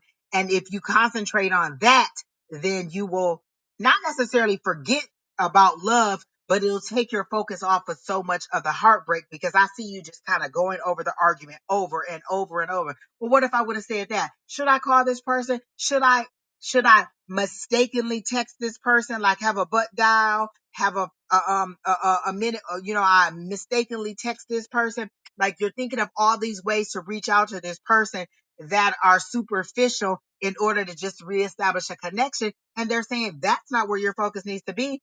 That's why you're not receiving any guidance from your higher power, because your focus needs to be on your future and on your career. And once you concentrate on that, you'll get the guidance, you'll get the motivation, you'll get the um the inspiration that you need to move forward, and that will start to fade in the background. Let me tell you again, I need you to go and listen to Sarah Evans, A Little Bit Stronger. It's a video. The video online ain't that, on YouTube ain't that good, because it's a lot of, like, they do a lot of talking in it. But if you got like Spotify or whatever your musical choice is to listen to music, listen to Sarah Evans, A Little Bit Stronger, and it'll help you to move forward in this situation. And another song that I want to tell you to listen to is Carrie Underwood, I Hate My Heart Right Now. Okay. So listen to both of those songs. It'll help you to move through your mood, and you'll feel like somebody understands the pain that you're going through. Because right now you're feeling like nobody understands. I really wanted this to work out, blah, blah, blah, blah, blah. And so you're trying to plead your case for why you're feeling this way. And you just need to listen to them, and they'll understand. And then you can move forward. And then after you do that, you need to listen to something that says, wait a minute, I am that person. I am worthy. I can move forward. And right now, I can't think of the song that I would listen to, because it's always a Beyonce song that tells me how great I am. And so I always find a Beyonce song that just propels me forward, where I could just tell somebody, well, wait, hold on. You ain't about to treat me like that. You ain't about to just be walking all over me like that. I'm just going to have to move forward. So I need you to listen to both of those songs. And then I need you to find an affirmation video to listen to in order to reprogram your mind to get out of this love, this heartbreaking love state. Okay. So that's where you're stuck, and that's why you're not moving forward. Again, what did I say? Sarah Evans, A Little Bit Stronger, and Carrie Underwood, I Hate My Heart Right Now. And then after you listen to those songs, you'll like, girl, I have a whole playlist of country music that'll just, you'll just be like, oh, okay. It'll get you out. It'll be like somebody understands the emotions that you're going through, and you can let them go. So you're not trying to suppress them, you're wallowing in them, and you need to just move through them. Go ahead and let them happen, and move through them, and move past them. And again, focus on the career thing, focus on this idea, so that you can get out of this situation, and you can motivate yourself, or you can move, or you can get, what I'm saying, out of this negative vibe that you're in. Okay. So that's what I see for you, Miss Angie. But again, it will pick up for you, but you have to decide that you're ready to stop wallowing in it. It's kind of like, are you ready to take a shower and wash this filth off of you, or are you just gonna keep wallowing in the mud with the slime? Like, how are you going to move forward? Do you want to keep wallowing in it for a little while longer, or are you ready to clean yourself up and make yourself desirable? Like, if you met you now, are you dateable? Are you somebody you would want to date? You know what I'm saying? If you No, had a I'm friend not. who, like, oh, wait a minute, Girl, I'm not somebody I would want to date. I am somebody I would want to date, because I'm very, we're not even gonna get into that, because that's a long tangent that we don't want to go on. Are you dateable? Are you somebody who's ready to date, or are you gonna bring your baggage in from another relationship? Because imagine meeting you and then trying to have a conversation with you to build a relationship forward, and you are the person that you are now. Are you dateable? Are you ready to be dated? Okay. Are you ready for somebody to love you in a way that you want to be loved? And have you defined what love is to you? For me, my love language is, is doing things, showing me your love. Don't just speak it. I don't want to hear you just say, I love you, I love you, love you. You can say, I love you. You can say olive juice, and it sounds like I love you. That don't mean that it's true. I'm a person that your actions need to speak for you. If you love me and you know that I like Starbucks, then you're sending me Starbucks. You're buying me Starbucks. Like, I was just on a trip with somebody, and every time she goes on a trip, she gets a little, she gets a little sick. She has a tummy ache. Her husband knows that. So when he picks her up from the airport, he has a ginger ale and some chips for her to ease her stomach, and so that it can settle her stomach. That's his love language. He does stuff. He understands what she goes through when she travels. So when he picks her up from the airport, he has the things that she needs for her to feel better.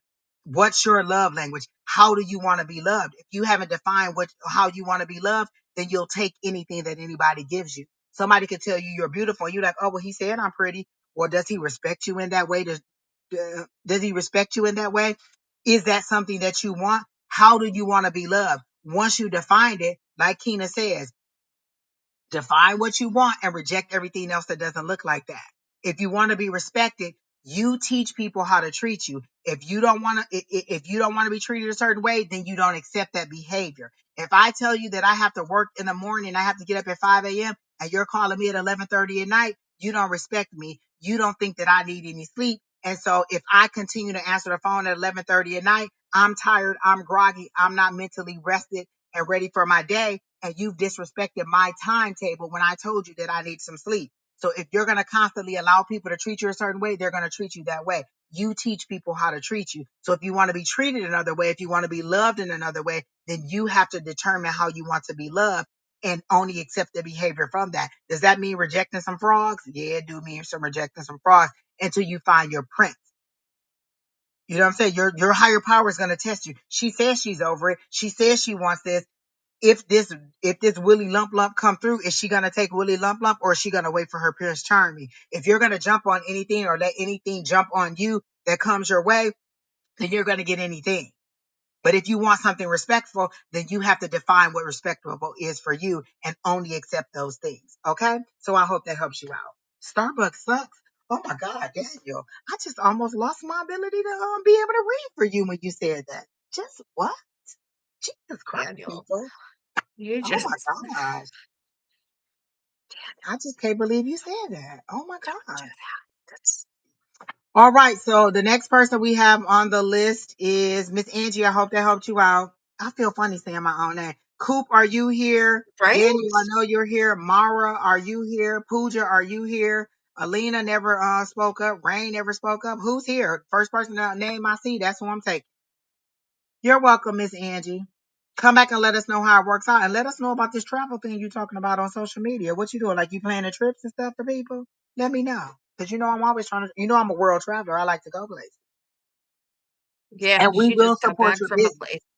Listen, we will support your business if you post about it and tell us about it. We will share your page. We'll send people to you, but you got to be legit and you got to be ready. Cause if I send some people to you and you ain't ready, they gonna let me know that you wasn't ready. So you got to be ready for what you're saying you want to do.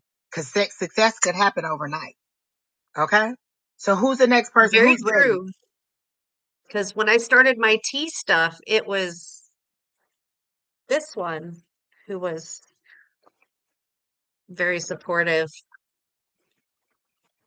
All right, Daniel is here, so we're gonna go with Daniel because nobody else is answering. So all of y'all put yourself on the list and y'all ain't. Oh wait, no, we said we're gonna do Alina. Alina told me she was in there. Sorry, Daniel, you're next after Alina. I'm so sorry, Alina. Are you still here? Because you told me you were here, and if I start this reading, then you come back and be like, I'm back. I'll be like, you gonna need to rewind back to 1 hour and 35 minutes because that's where we starting at. All right, Miss Alina, you said you were here. You wanted a general. Miss Sheri Beery, you can go because I've been talking and talking and talking, and I need some water. And no, this ain't liquor, y'all. This is just cranberry juice and water. It is, I promise.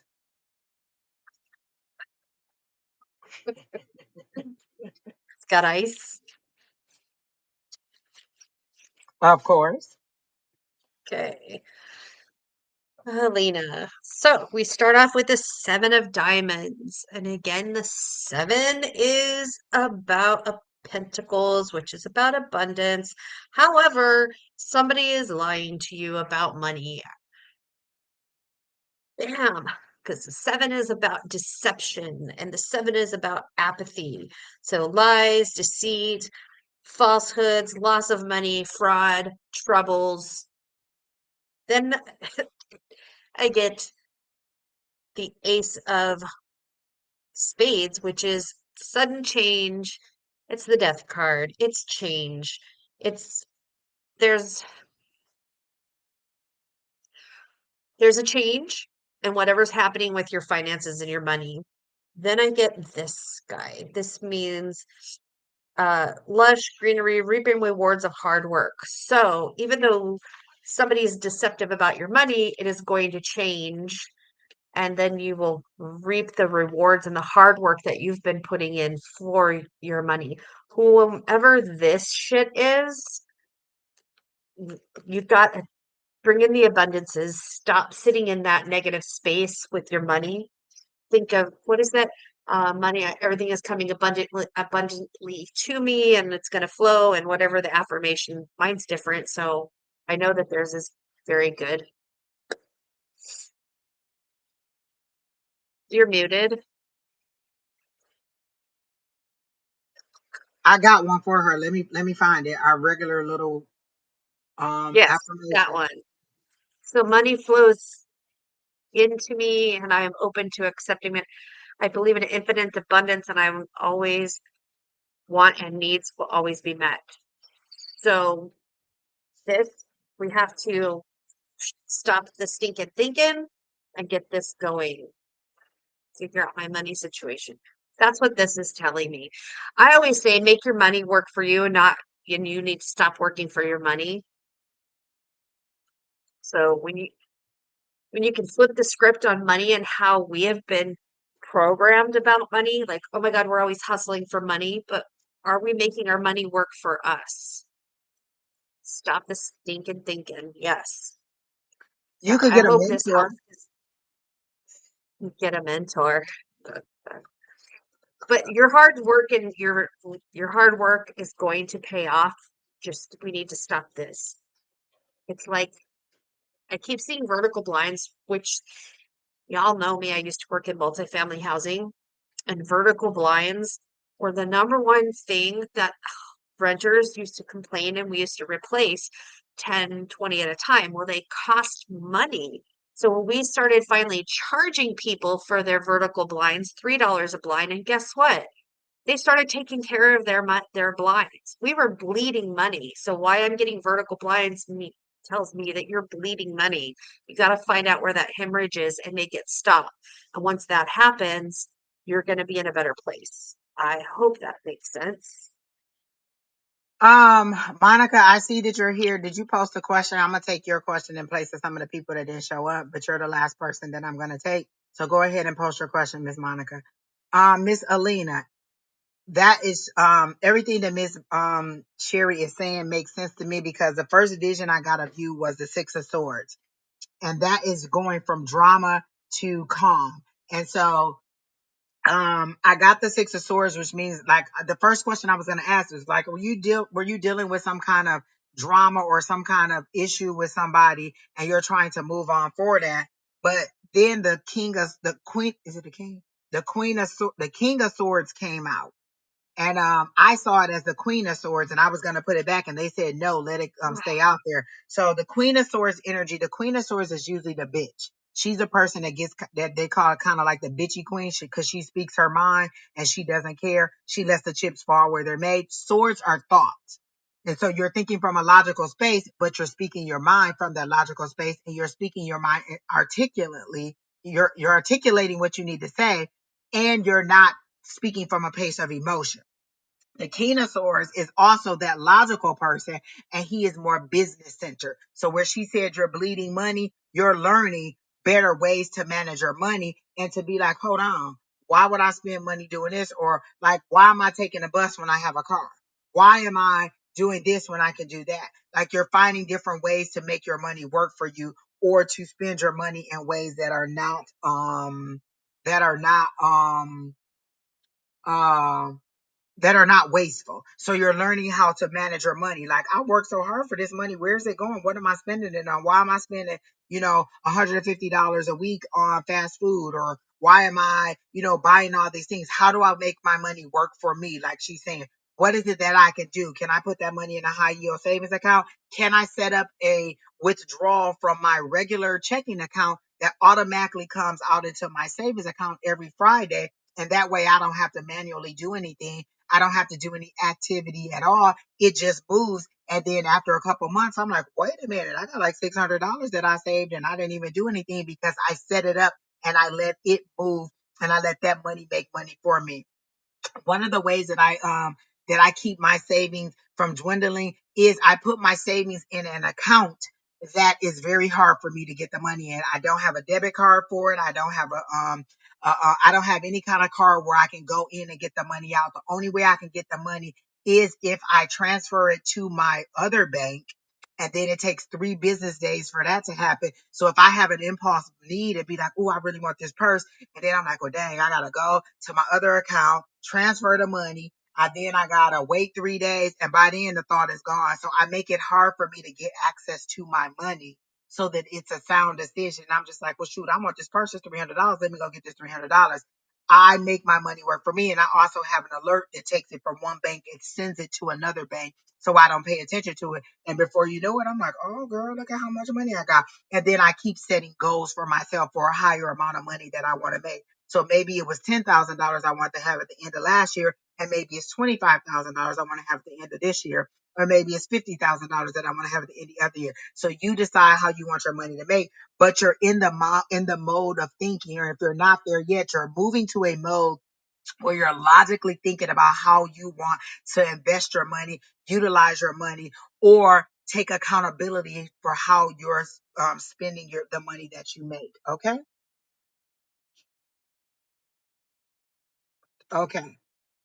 Your sister's been on your case about it.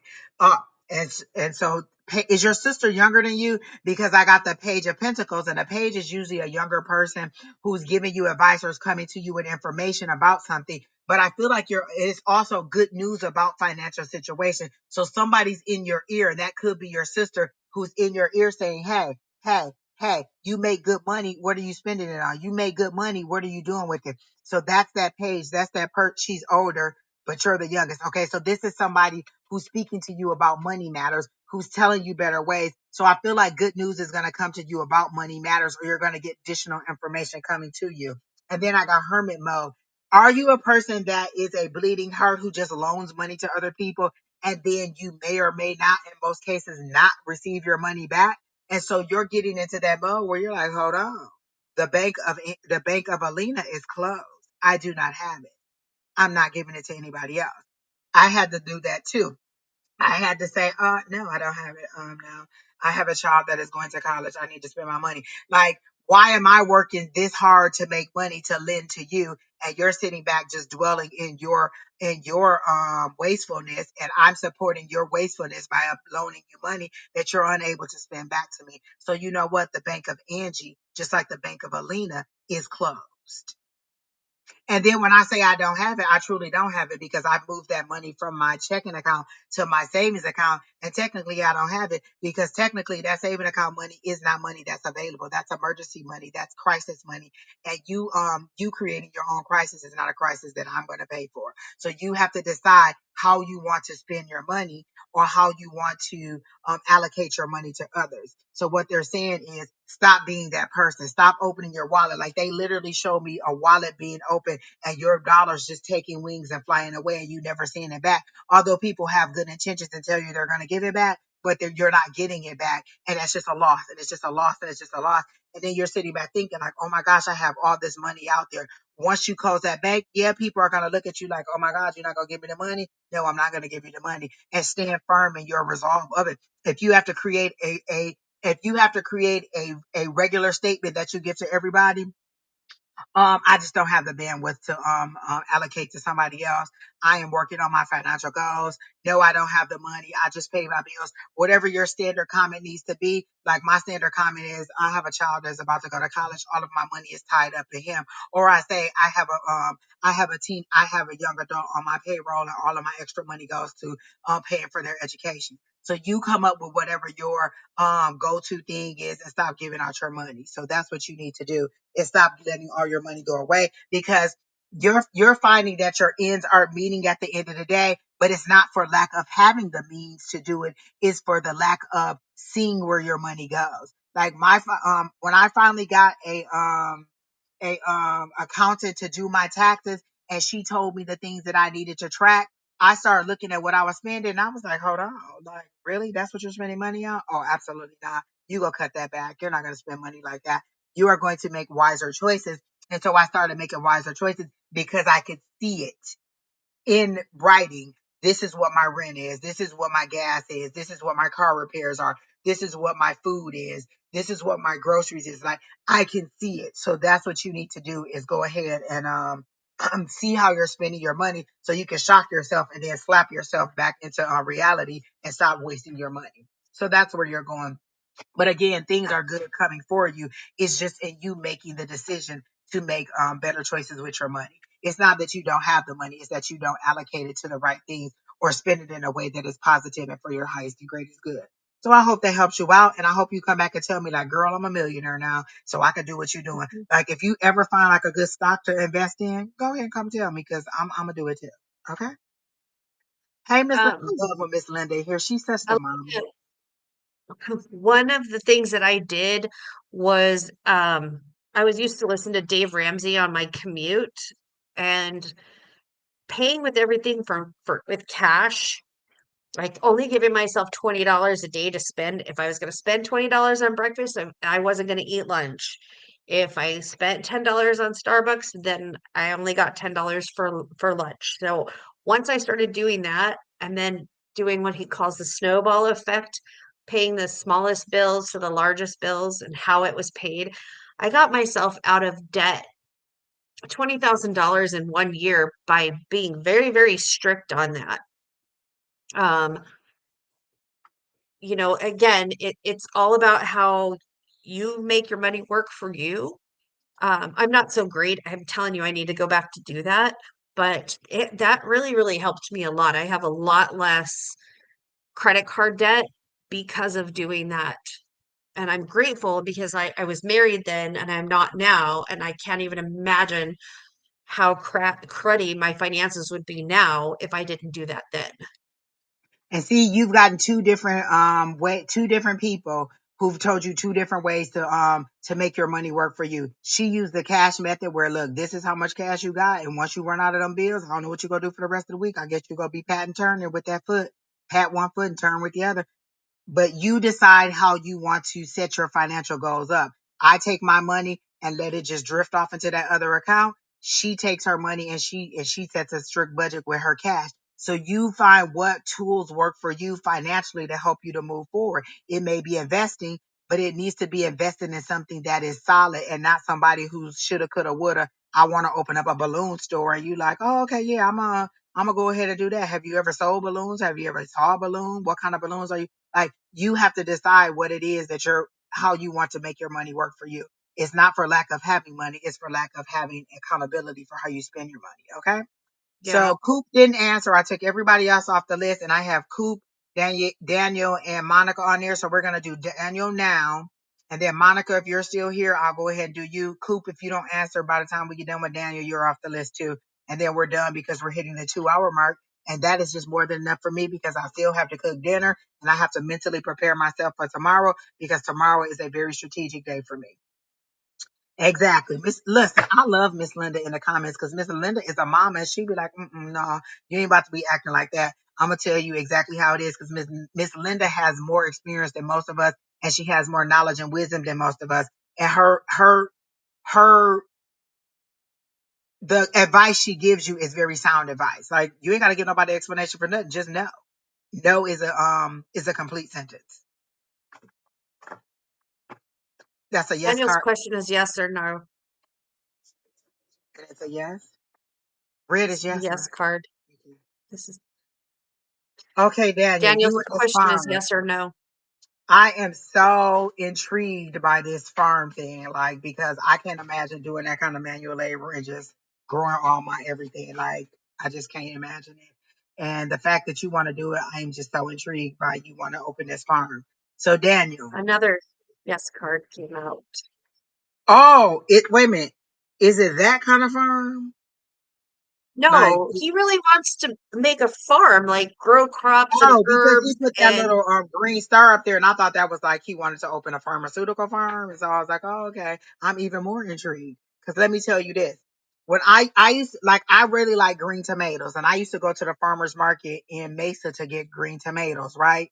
And so one day I went and I was like, y'all don't have any green tomatoes. And what the lady said was the person that we used to buy our green tomatoes when they legalized marijuana he turned his tomato farm into a marijuana farm because he could get more money out of it. And so I was just intrigued by what kind of farm you were doing, but whatever kind you want, if you really want to do that, I'm with it. Um, so I got three yes cards, Daniel. oh my God. So let me see what's the holdup because that's what you really want to know. Like it's you're saying, will my dreams come to fruition? But what you really want to know is how do you get started? Is that clear? Like is that what it is? Because you really want to do it. You believe in the dream, but what you want to know is how to get started. Is that what it is? Like not it like you're confident in it happening. You just don't know how to make it happen. Like what your next step is. Is that what I'm saying? Because the first thing I hear is, have you identified a plot of land where you want to be? Like, are you trying to get like a big industrial farm, or is it just a little something for you to be like, oh, me and Miss Sally about to live on this farm and have a couple, maybe a cow, a chicken, and I don't know, a cow, a chicken, and a pig, and we just go live off the land, something like that? Or do you want a big industrial farm where you are manufacturing and selling your goods at however they do that? You see, I know very little about farming. Any idea when? Again, what steps have you taken in order to make that happen? Have you identified the plot of land where you want to do this at? Do you have the plot of land? Do you have anything that's when you identify a plot of land big enough to fulfill the dream that you want? You want a farm. Do you have a plot of land to even start planting stuff on? Let's start with that. Do you have a plot of land? Have you identified sources of income or sources of financial resources to help you buy the land? So those are like logical first steps. Do I have I identified the plot of land? Have I identified the financial resources that are going to help me to purchase a plot of land? Have I decided what I want on this farm? Do I want animals? Do I want uh uh vegetables? Like, what is it that I want on this farm? Have I conceptualized what it is that I want and taken the steps to research to get those things? You're asking me when. When are you going to, like, the when is when you take the first step. You know what I'm saying? Like, when will I become what? When will you start moving forward toward it? What have you done to start moving forward toward getting that farm? Tell me one thing you've done to conceptualize in reality that farm. What have you done? Because this is what I want to do full time. You know what I've been doing? These lives for at least 2 years. Actually, this is the third year that we've been doing these lives in order to get my name out there, in order for people to see that this is the service that I provide. So this is what I'm doing. This is the steps that I'm taking in order to Has make it this a been reality. 3 years? It's been 3 years, yeah, because two How years long have you and last year, I? we've been doing it at least, we're probably on our second year, me and you. Oh shit. Because me and Don, because I have two, like I said, I did my taxes, and for 2 years, I could use our lives as a deduction for advertising. This is year three. When I do my taxes next year, that'll be 3 years. Nothing but knowledge of how I don't have cash. Oh, okay. So how do you get cash? Are you waiting? Are you literally waiting for the Lord to just rain down cash on you? What sources have you identified on getting a loan for obtaining the land that you want? Like what is it that you just think that you just go tell the Lord you want a farm and then you go wake up tomorrow and you go be living on a farm? Like again, What proactive steps have you taken in order to do that? I want a house. You know what I'm doing? Identifying banks that'll give me a loan or interest rates or what I qualify for. Like, have you went out and tried to qualify for land? Have you went out and visited other people who own a farm and got some information on how they obtain their grant or their loan? Have you went to the USDA to see if they're giving any money for that? Is that something that is wise to do in the future? Like, what have you done? Do you watch YouTube videos on starting a farm, on securing finances for a farm? What have you done proactively to do that? You said you don't have the money. Well, how do you get the money? Like, these are logical steps. This isn't magic. This isn't something that you needed a psychic for. These are logical steps that you need to take. Like, how do I get money to do it? You either work to raise the money or you go to sources, funding sources. Did you start a GoFundMe and say, I want to start a firm and people donate money to you? Did you go to a bank? Did you go to, again, the USDA is what keeps coming up for me to see if they're offering loans or grants to help you start a firm. I don't know what I don't know what a percog dream is. I don't know what that means. Percog Pre dream. precog precognition dream. Sometimes tell you the lottery. So let me say this. You're talking about it, but you're not being about it. You're not doing anything proactive to make this happen. So what you want is for me to just say, well, the Lord said, go to Bobby down the street at Wells Fargo and tell him that you want this farm and he just go give you a check for $150,000 or whatever. Because how much does 120 acres of land stand for? If you know that's what you want, how much does 120 acres of land come? So I know you need to know that. Like, how much does 120 acres of land cost? Tell me that right now. In the area where you live, tell me how much that costs. Exactly. That's what I said, Miss Brenda. USDA, rural loans. They have loans of, listen, I know a person who got their house on a USDA loan. You really want to open a farm. So what funding sources have you looked into? Like, this isn't magic. This isn't even something that I intuitively have to ask you. This is something logically that you haven't even taken steps to do. You just want me to come up with a magic potion for you and be like, poof, here's your farm? Absolutely not, sir. Again, check with the USD. Again, did you tell me how much 120 acres of land costs? Because if you don't know, then you haven't even really started to work on your dream, sir. And have you identified where you want the 120 acres of land? Do you want it where you live? Is there 120 acres of land that is viable for farming that you want? Like, what research have you done, sir? I feel like you just woke up this morning and was like, you know what? I want to be Farmer Bill. And you've done nothing to move forward with that. I cannot play into this madness that you are pulling me into. You done squashed my dreams of knowing about the farm because you just haven't done your leg work, sir. Mm-mm. I cannot. I just cannot. All right. Coop not here. Monica, are you still here? And what was your question, honey?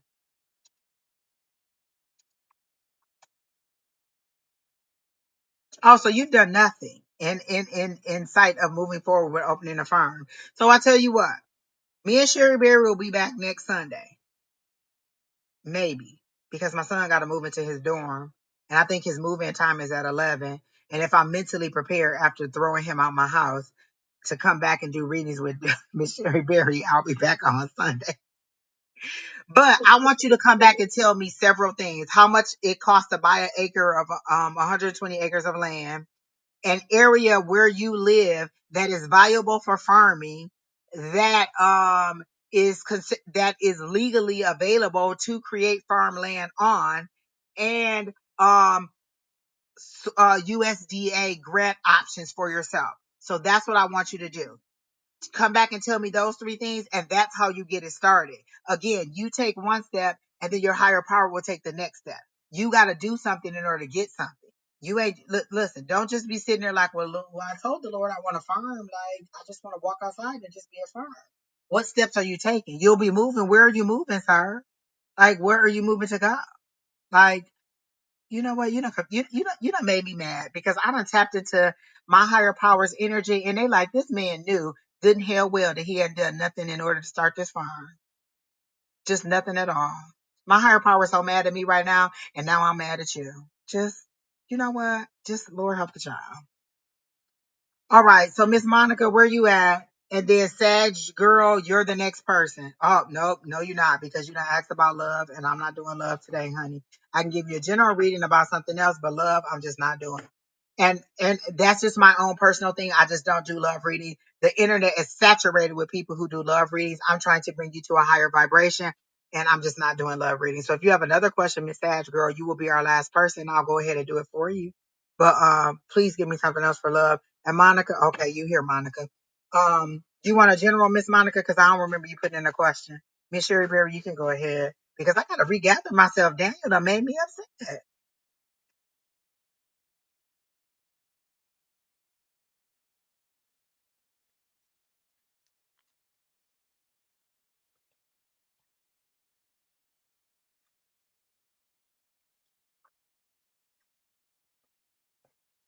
Okay, Sag girl want a general, got you. Whenever you're ready, Miss Sherry Beery, you can go ahead with Monica.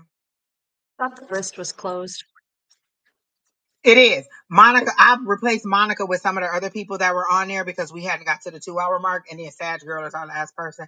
And I just liked her because she Okay. said she just subscribed. Did you just subscribe to Miss Sherry Berry, Sag Girl? You can come right on over to the Check. other side and subscribe to me too. Come to the dock side. Exactly.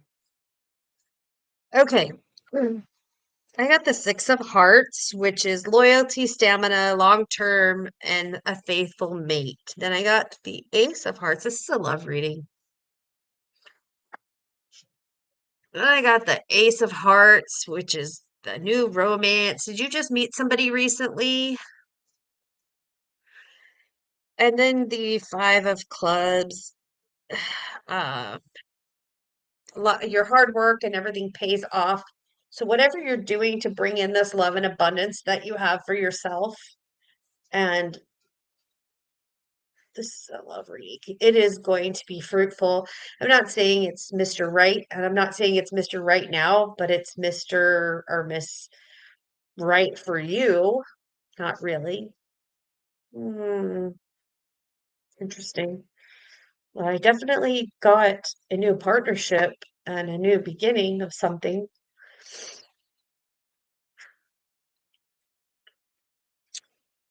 Hmm. Okay. Then if it's not resonating, then maybe I'm not connecting with you. But that's what I'm getting. I'm getting loyalty, stamina, long term, faithful mate, and then a new romance, a kindling of love is going on. And You then know, that got it a is love fruitful. reading and didn't even ask for one. Like, it's got to be love because if you got a love reading and didn't even ask for one, that's got to be what's in your energy. And that could be something that's just to come. I don't know what the not Yeah. really is because I don't remember what question you asked her, but I just asked if she just started a new relationship or romance with somebody. it could be still to come. Like, tomorrow she could be in Yeah. Starbucks and just boom, there go a love right there. But Miss The Monica, love boat soon exactly. will be making Miss Monica, way. immediately when I got in your energy, I got a very lighthearted little girl energy. Like you're kind of like walking around twirling your hair, like uh-huh. Like you're not standing in your feminine energy.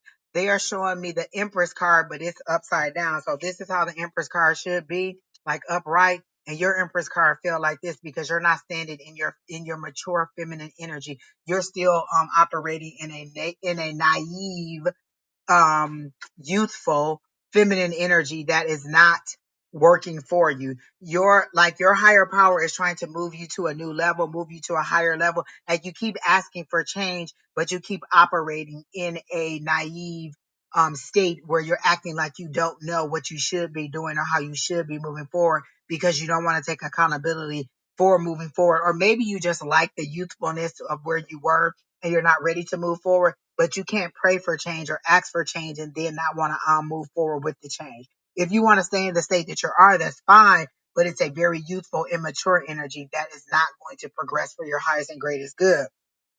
The next card I got was the King of Pentacles, and the King of Pentacles is somebody who attracts abundance. There's a lot of growth on this card.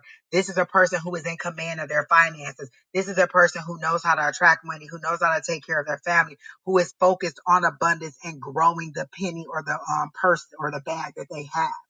This is a person that is all about maintaining and increasing. There is no there is no wastefulness in this person, right? So, oh, okay. Um, so you are looking, Monica. I'm so confused because Sheri Beery asked you about a relationship and you said no, and now you said, "Yep, I am seeing someone, but not serious." Like, okay, okay. Well, mine isn't a love reading because I'm anti-love and you just don't want me to, you don't want the Grim Reaper of love reading for you. Again, mine is the focus on you gaining that maturity. Is that why some of your relationships end? Because people are kind of like, you're not growing in your maturity level? Like, it's showing me you wanting to be a boss, kind of like a boss leader, but not wanting to step into the shoes that do it. Like you're trying to stay in a youthful naive state instead of growing into the mature person that you could be, and what is planned and what you're praying for. So you're praying for one thing, but you're operating in something less than what you want. So if you want to move to this space of abundance and um financial growth, you're going to have to step up your maturity level, step up your thinking to a more sound, mature level, and out of this naive, airy, I don't know how to operate or how to move forward in life kind of attitude. You started your career as a hypnotherapist? Okay. All right. Um, do you have a website? I would like to explore your website. Do you have a website that, or are you ready to take clients? Like, if you're doing hypnotherapy, like, are you ready to take clients? What kind of services do you provide? What is it that people could subscribe to, and why should people come to you? Like, we can share your social media information and get clients coming to you. Is that what the issue is? Is that like you're not getting the clientele because you seem to be like, are you ready for what it is that you've started? Is how they're showing it to me. Like you're stepping into you're past where the last person was. You've actually taken an action to start the business, but you're not operating in the maturity level of being able to be successful at the action that you've taken. Is how they're showing it to me. So that's what they're saying. You just need to grow up in your maturity level and make sure that you're providing a service that is beneficial to others, as well as helping you to grow. Okay. So I just started a couple months ago. What does that mean? So you're not ready to take clients? You said I just started a couple months ago. What does that mean? You're not ready to take clients? So if I had somebody who wanted to be like hypnotized to stop um for whatever, I'm getting success. Okay. Okay. All right. Well, good luck with that. And the last person on the list is, who did I say it was? What's that person name? Sag I Girl. Are don't you know. ready? Okay, she says she want a general. Sag Girl, are you here and are you ready? You're the very last one on the list. We're done. We're moving on and we're getting done because what do I have to do? Cook some dinner because I have not eaten anything. And get ready to prepare mentally for Monday. I don't know if any of y'all do that, but I have to wind down and prepare mentally for Monday and have me a little cocktail to wind down. Okay. Oh, you are taking clients. What is the name of your site, or how can we reach out to you if we wanted to utilize your services, Miss Monica? I'm trying to get you some clientele, honey. Like, how are you doing it? Okay, Sag Girl is here. Are you ready, Miss Sheri Beery? You go ahead. And this is our last one. This is gonna be the best reading of the night because she subscribed to both pages. She waited patiently, And she's a Sag girl. That's got to be something good. Sag girl. Right. Exactly, Monica, because I want to get rid of this sugar addiction. So if I ask one more time for how to get into your page or how to contact you, I'll just go say forget it. Like I'm Right? trying to get you to hypnotize me into doing some stuff so I can stop eating candy all the time or I want you something. to hypnotize me to get rid of this fupa. I'll Hello, keep the somebody. booty Listen, every single and full get rid moon, of. do you know what I do? I give this fat back to the universe, and they just not taking it fast enough. Like, what did y'all take at one Girl. cell a day? Every single full moon, I release these fat cells that are no longer serving me, and they just are not going. Like, they must be saved and covered in the blood of Jesus because they're just not dying. What's the problem, people?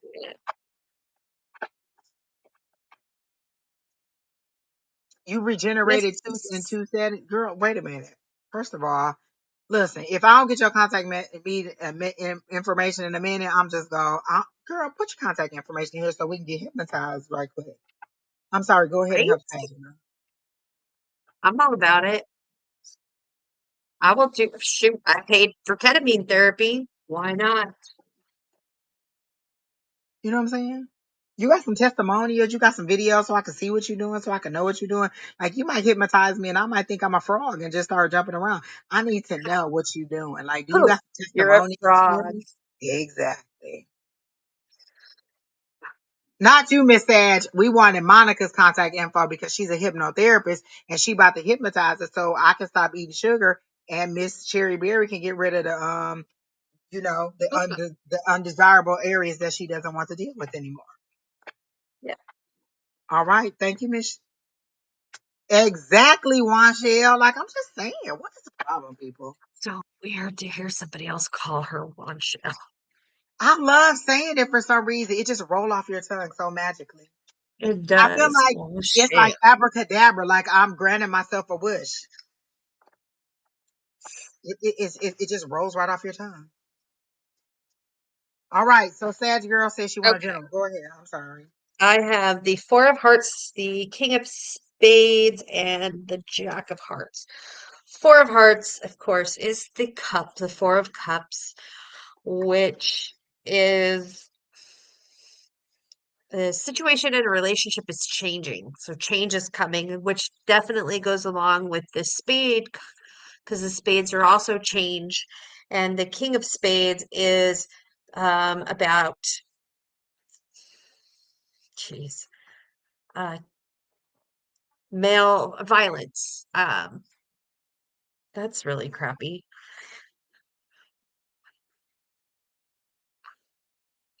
I don't know what's happening. I see that there is or was or could be a lot of hostility, a lot of violence, a lot of poor treatment for you from somebody else.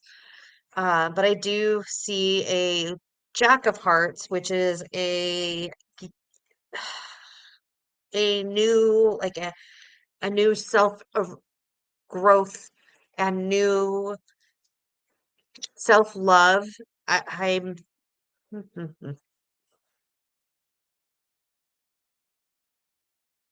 Oh my God, Sherry Berry. If I say these cars ain't flying out that match every word you saying, oh my God, I'm just don't know what to say. I just ooh.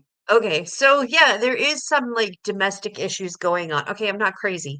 So there is some type of domestic issue going on with the male figure.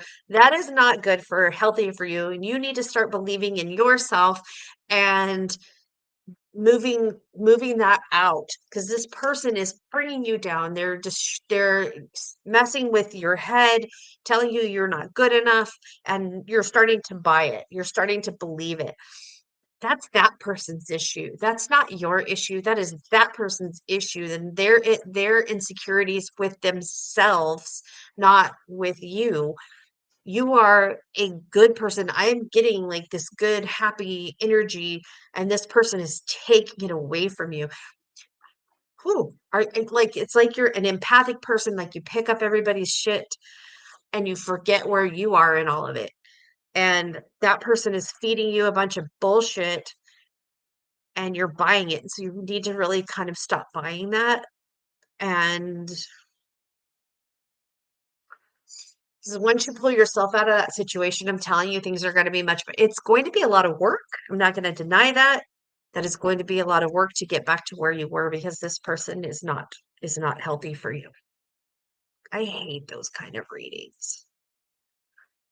Okay, so Miss Sag girl, let me say this. Your higher power is real pushy. I just want to say that because when I do your reading, Yeah. I tap into your higher power, whoever you believe in, whether it's God, Buddha, Jesus, Mary Magdalene, whoever you believe in, I go to your higher power and ask what's for your greatest and highest good. So while Miss Sheri Beery was talking, they told me to go to the fairy cards.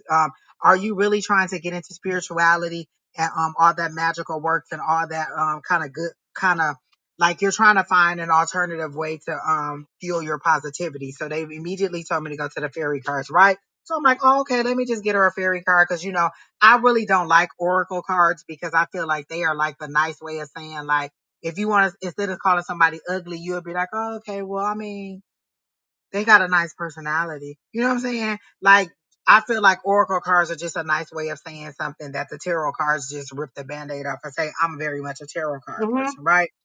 So Mm-hmm.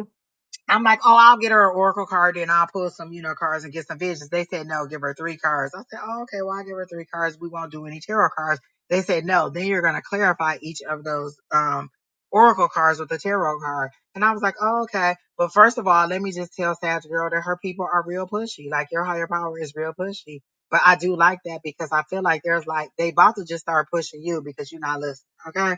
So I like your people. I like how pushy they are because I'm pushy like that with my higher power. So I like your higher power. So they told me to do a past, present, future. When I say they, again, your higher power, whatever it is that you believe in. And I feel like you're redefining whatever it is that you believe in. And like your foundational childhood learnings and teachings and religious beliefs are being shaken a bit and you're trying to find your new footing or your new ground or how you want to move forward spiritually because I feel like you're on a self-love kick. But maybe this relationship that Miss Sheri Beery was talking about is preventing you from finding that space because they don't understand that space that you're trying to move to. And sometimes when people are afraid of you becoming more than them or thinking or trying to keep you in a space that is lower than them, they discourage you from growing. Okay. But let me tell you how your cards came out because I love every single one of them. And I'm just about to read the story to you. So the first thing I got was your past. I did a past, present, future, and your past was music. Like you seem like prior to this relationship or at some point in your past or even during this relationship, you were in a very motivated kind of meditative state where you could just use sound. You could use music to kind of calm yourself, to kind of relax yourself, to kind of motivate yourself. Like you knew how to tap in and get the motivation or the calmness or whatever it is you needed from music. Music spoke to you in ways that maybe advice from a friend didn't work, or maybe like the Bible didn't work, or maybe like, just whatever, like a self-help book. Music spoke to you in ways that provided inspiration. It grounded you. It provided just all the things, the love, the nurturing, and everything that you needed. So is that correct? You were very much into music.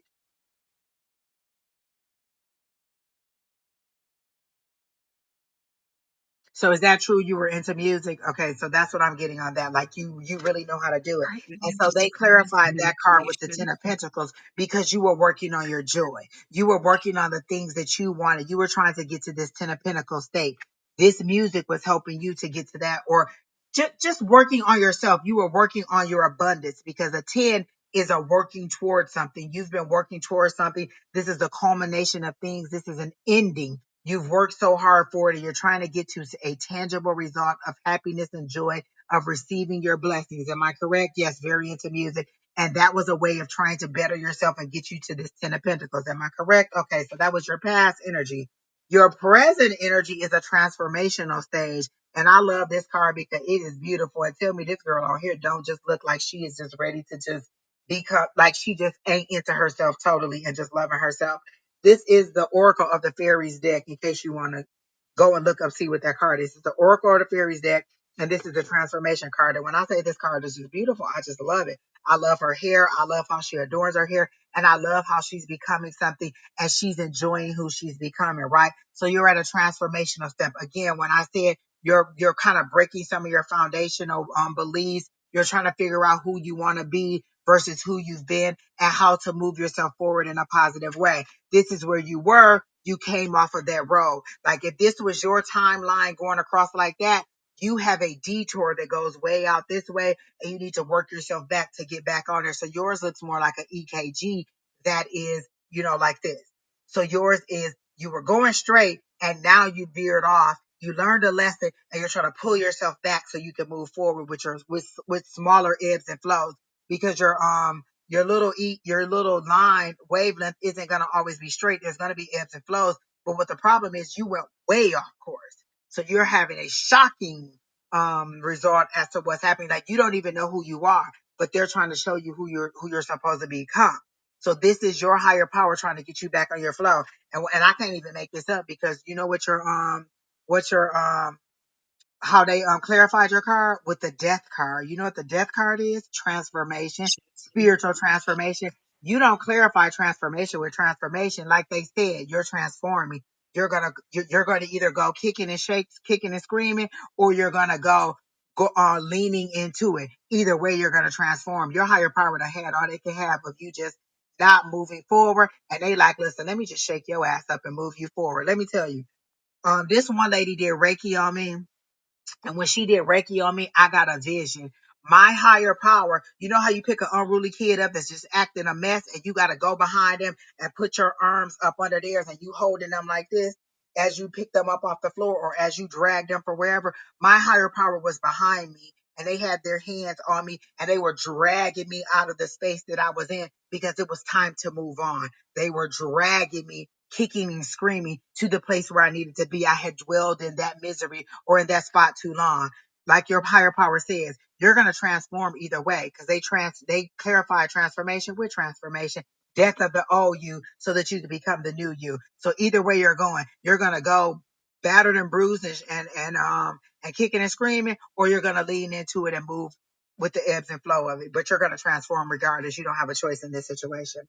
Protect your dreams. That's where your future are. So once they get you where they need to be mentally, emotionally, and spiritually, once they get you to where you are, you realize the powerful queen that you are, the empress that you are, the nurturing queen. They're showing me the queen of pentacles for you. Once you realize who you are, then this is where you're going to do. You're going to protect your dreams at all costs. So you're going to recognize something that doesn't quite look right. This kind of reminds me of my old relationship or old situations I'm going to be. And if it walk like a duck and it talk like a duck, it must be a duck. If it looked like a bad relationship and it feel like a bad relationship, it's a bad relationship. So I'm just going to go ahead and sidestep that and I'm not going to even deal with that. So you're going to protect your dreams at all costs. And your dreams may be of peace. It may be of prosperity. It may be of raising children. It may be of getting married. Whatever your dreams are, it may be of being a CEO. But whatever it is, once you finally lean into this and get to that transformation and recognize who you are, you're going to protect your dreams at all costs. And you ain't going to let nothing deter you from that. And so everything that don't work is going to be dropped, including this heavy burden of a relationship that you're carrying. Because they're showing me the 10 of wands, but the 10 of wands, all the sticks just fell to the floor and you not carrying no more. You just walked over all of them. You look back at them and kept it on moving because now you're at the ace. You're at a new beginning, the ace of wands, where you're receiving a new beginning of creativity. You're ready to protect your dreams at all costs. That's where you're heading, okay? I feel tired and depressed most of the times. No, you don't. We're going to change that and we're not going to speak any of that into positivity. What we're going to say is, I am working on my confidence. I am learning to believe in the person that I want to become. We are going to change that to positive thinking. We're not going to claim any of that stuff that you just put in there about being depressed and tired. Nope. I am attracting a youthful energy. I am attracting a youthful exuberance that will help me to move forward into a positive light. You create the words, but you have to speak them and believe them and repeat them over and over and over and over. I'm a person that writes. I will write that down over and over and over and over and over and over again until it's cemented in my brain, because what you have to do is reprogram yourself. I'm not tired. I'm attracting a youthful energy that will help me to accomplish my dream. I'm attracting energy. I'm attracting positive energy. I'm attracting the energy that I need to move forward in a positive light. You decide how you want to say it, and that's what you do. I'm depressed. No, I'm not. I'm not depressed. I am learning to understand my mental, I am working through my mental roadblocks to get to a higher vibration. That's what you're doing. You're not depressed. And if you do think you are depressed, I don't take that lightly. Go and speak to a therapist and see how they can help you. But again, we're going to speak positivity on those things. And we're not going to say that we're not going to claim them as negative. We're not going to speak the negativity of it. We're going to go and get help. If that's what I think that I am, I'm going to call a therapist and I'm going to get the help that I need in order to work through that. But I'm also going to speak positivity about it instead of speaking negativity. I am working on my mental stability. I am growing mentally through positive affirmation. You decide how you want to move forward, but we're going to speak positively of it anyway. So then what happened? What did I say? You got the Page of Wands. Page of Wands is somebody coming to you or you gaining information through creativity and passion and intuition. You're ready to start that spiral. Protecting your dreams, getting the information that you need to work on your dreams. So your guys were very, very specific in how they wanted you to receive this message. The past, that's where you were. And you know that that works for you. So you need to find out ways on how to use those things in your present situation to move you forward. Because again, we're not saying that you can't use those things from the past, but you need to use those things in a way that works for you now. You know what I'm saying? How do I make those things that I used to do that helped me in the past work for me now? Right? So that's what we're doing. Okay. So we're going to move. And you know what else you're going to do? You're going to come back and just absorb the positive energy in the chat. All the people in the energy in the chat are positive and are always supporting each other. Miss Linda said, don't let anyone claim your power. She's so motherly. She's so wise. She's so nurturing. Absorb that energy. I just feel her giving you a hug right now because she feels like you need a hug. Like I just feel her sending you a hug. Like I'm even getting goosebumps. Like you need that positive. You need somebody to hug you and tell you how great you are. And so maybe you have to do that for yourself, but you are ready to move forward. Okay. So come back next Sunday. You can come back Wednesday. You can come back any day this week. One of us is on every single day this week. So usually when they're on, I share their page on Facebook. But if you go through my list, you can find Sonora Mystic Tarot. You can find Miss Sheri. Oh, you're already on Miss Sheri Beery's page. You already subscribed to my page. There's Miss Bonnie who does love readings. There's Miss Julie, who is a more of a fit like a body intuitive, like she can tell you what's going on in your body sometimes and help you to like work on your chakras. She's more of an intuitive in that way, like she works with the body and trying to help you, get your mind, body, soul in alignment. Miss Miss Susan, she does a lot with mediumship, but she also does readings. Everybody is on live. Scott is on with Miss Julie. And then there's who else is that? Am I missing somebody? Listen, just subscribe and you'll see we're all on here Tea every time. single Tea day. time. Oh, tea time, Miss Shauna. Oh, cannot forget Miss Shauna because Miss Shauna will be on tomorrow and she will be telling you about the planetary alignments and all that's going on astrologically to help you navigate through the week. So you need to go on to divinely guided. Is it divinely guided or God Naturally divine goddess. naturally divine goddess? She's in my, like if you're on my page or Miss Sheri's page in our you can go to see who we're subscribed to and you will see naturally divine goddess. Naturally divine. Yes, and she will be tomorrow doing tea time where she will be giving you the tools on how to navigate through the week. Okay, Angie, what's What's Angie's YouTube name? So I can. Oh, oh it's A5 A5 says. Says. A5 says. A, the number 5, and then SAYS. You know why it says? Because I like to talk a lot. And y'all can just see that A5 says. Like, can't you just imagine that? A5 says. A, five, you know what? I could just type it. That might make sense, huh?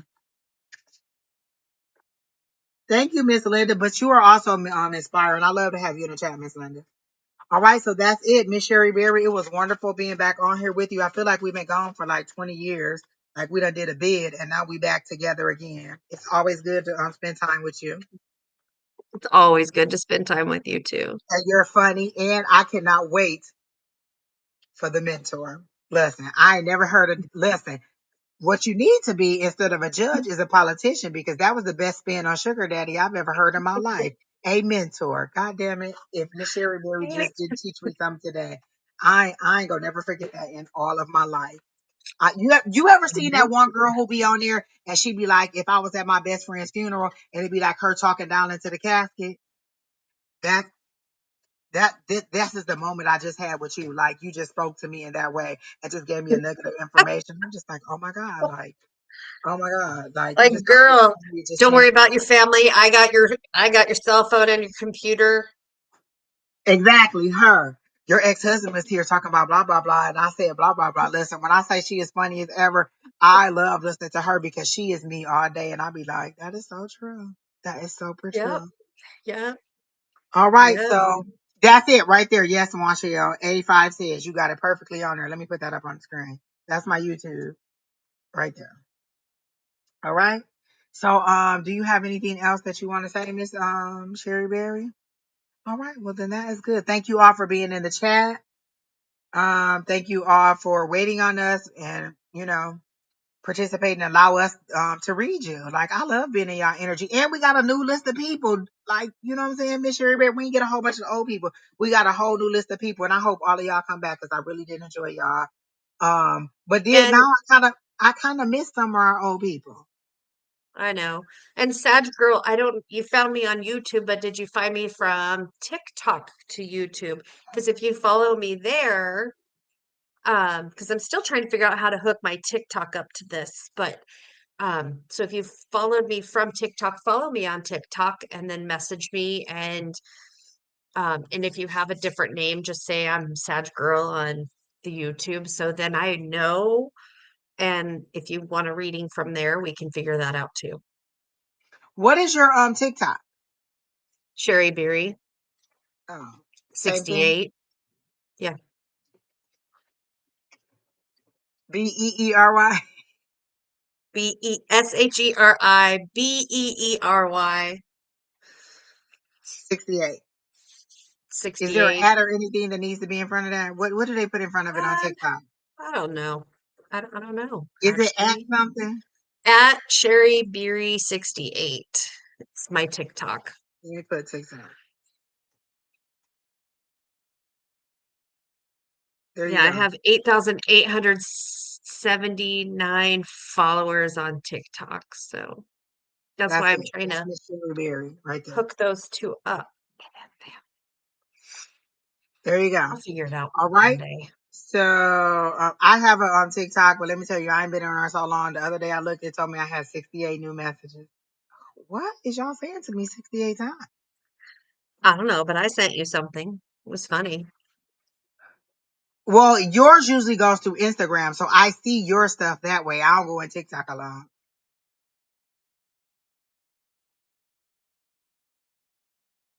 Oh, Oh, I wait. just got Come. a new file. Okay, so here's one Shell's. I love that name. Here's hers with the ad in front of it because she didn't put the ad in front of it.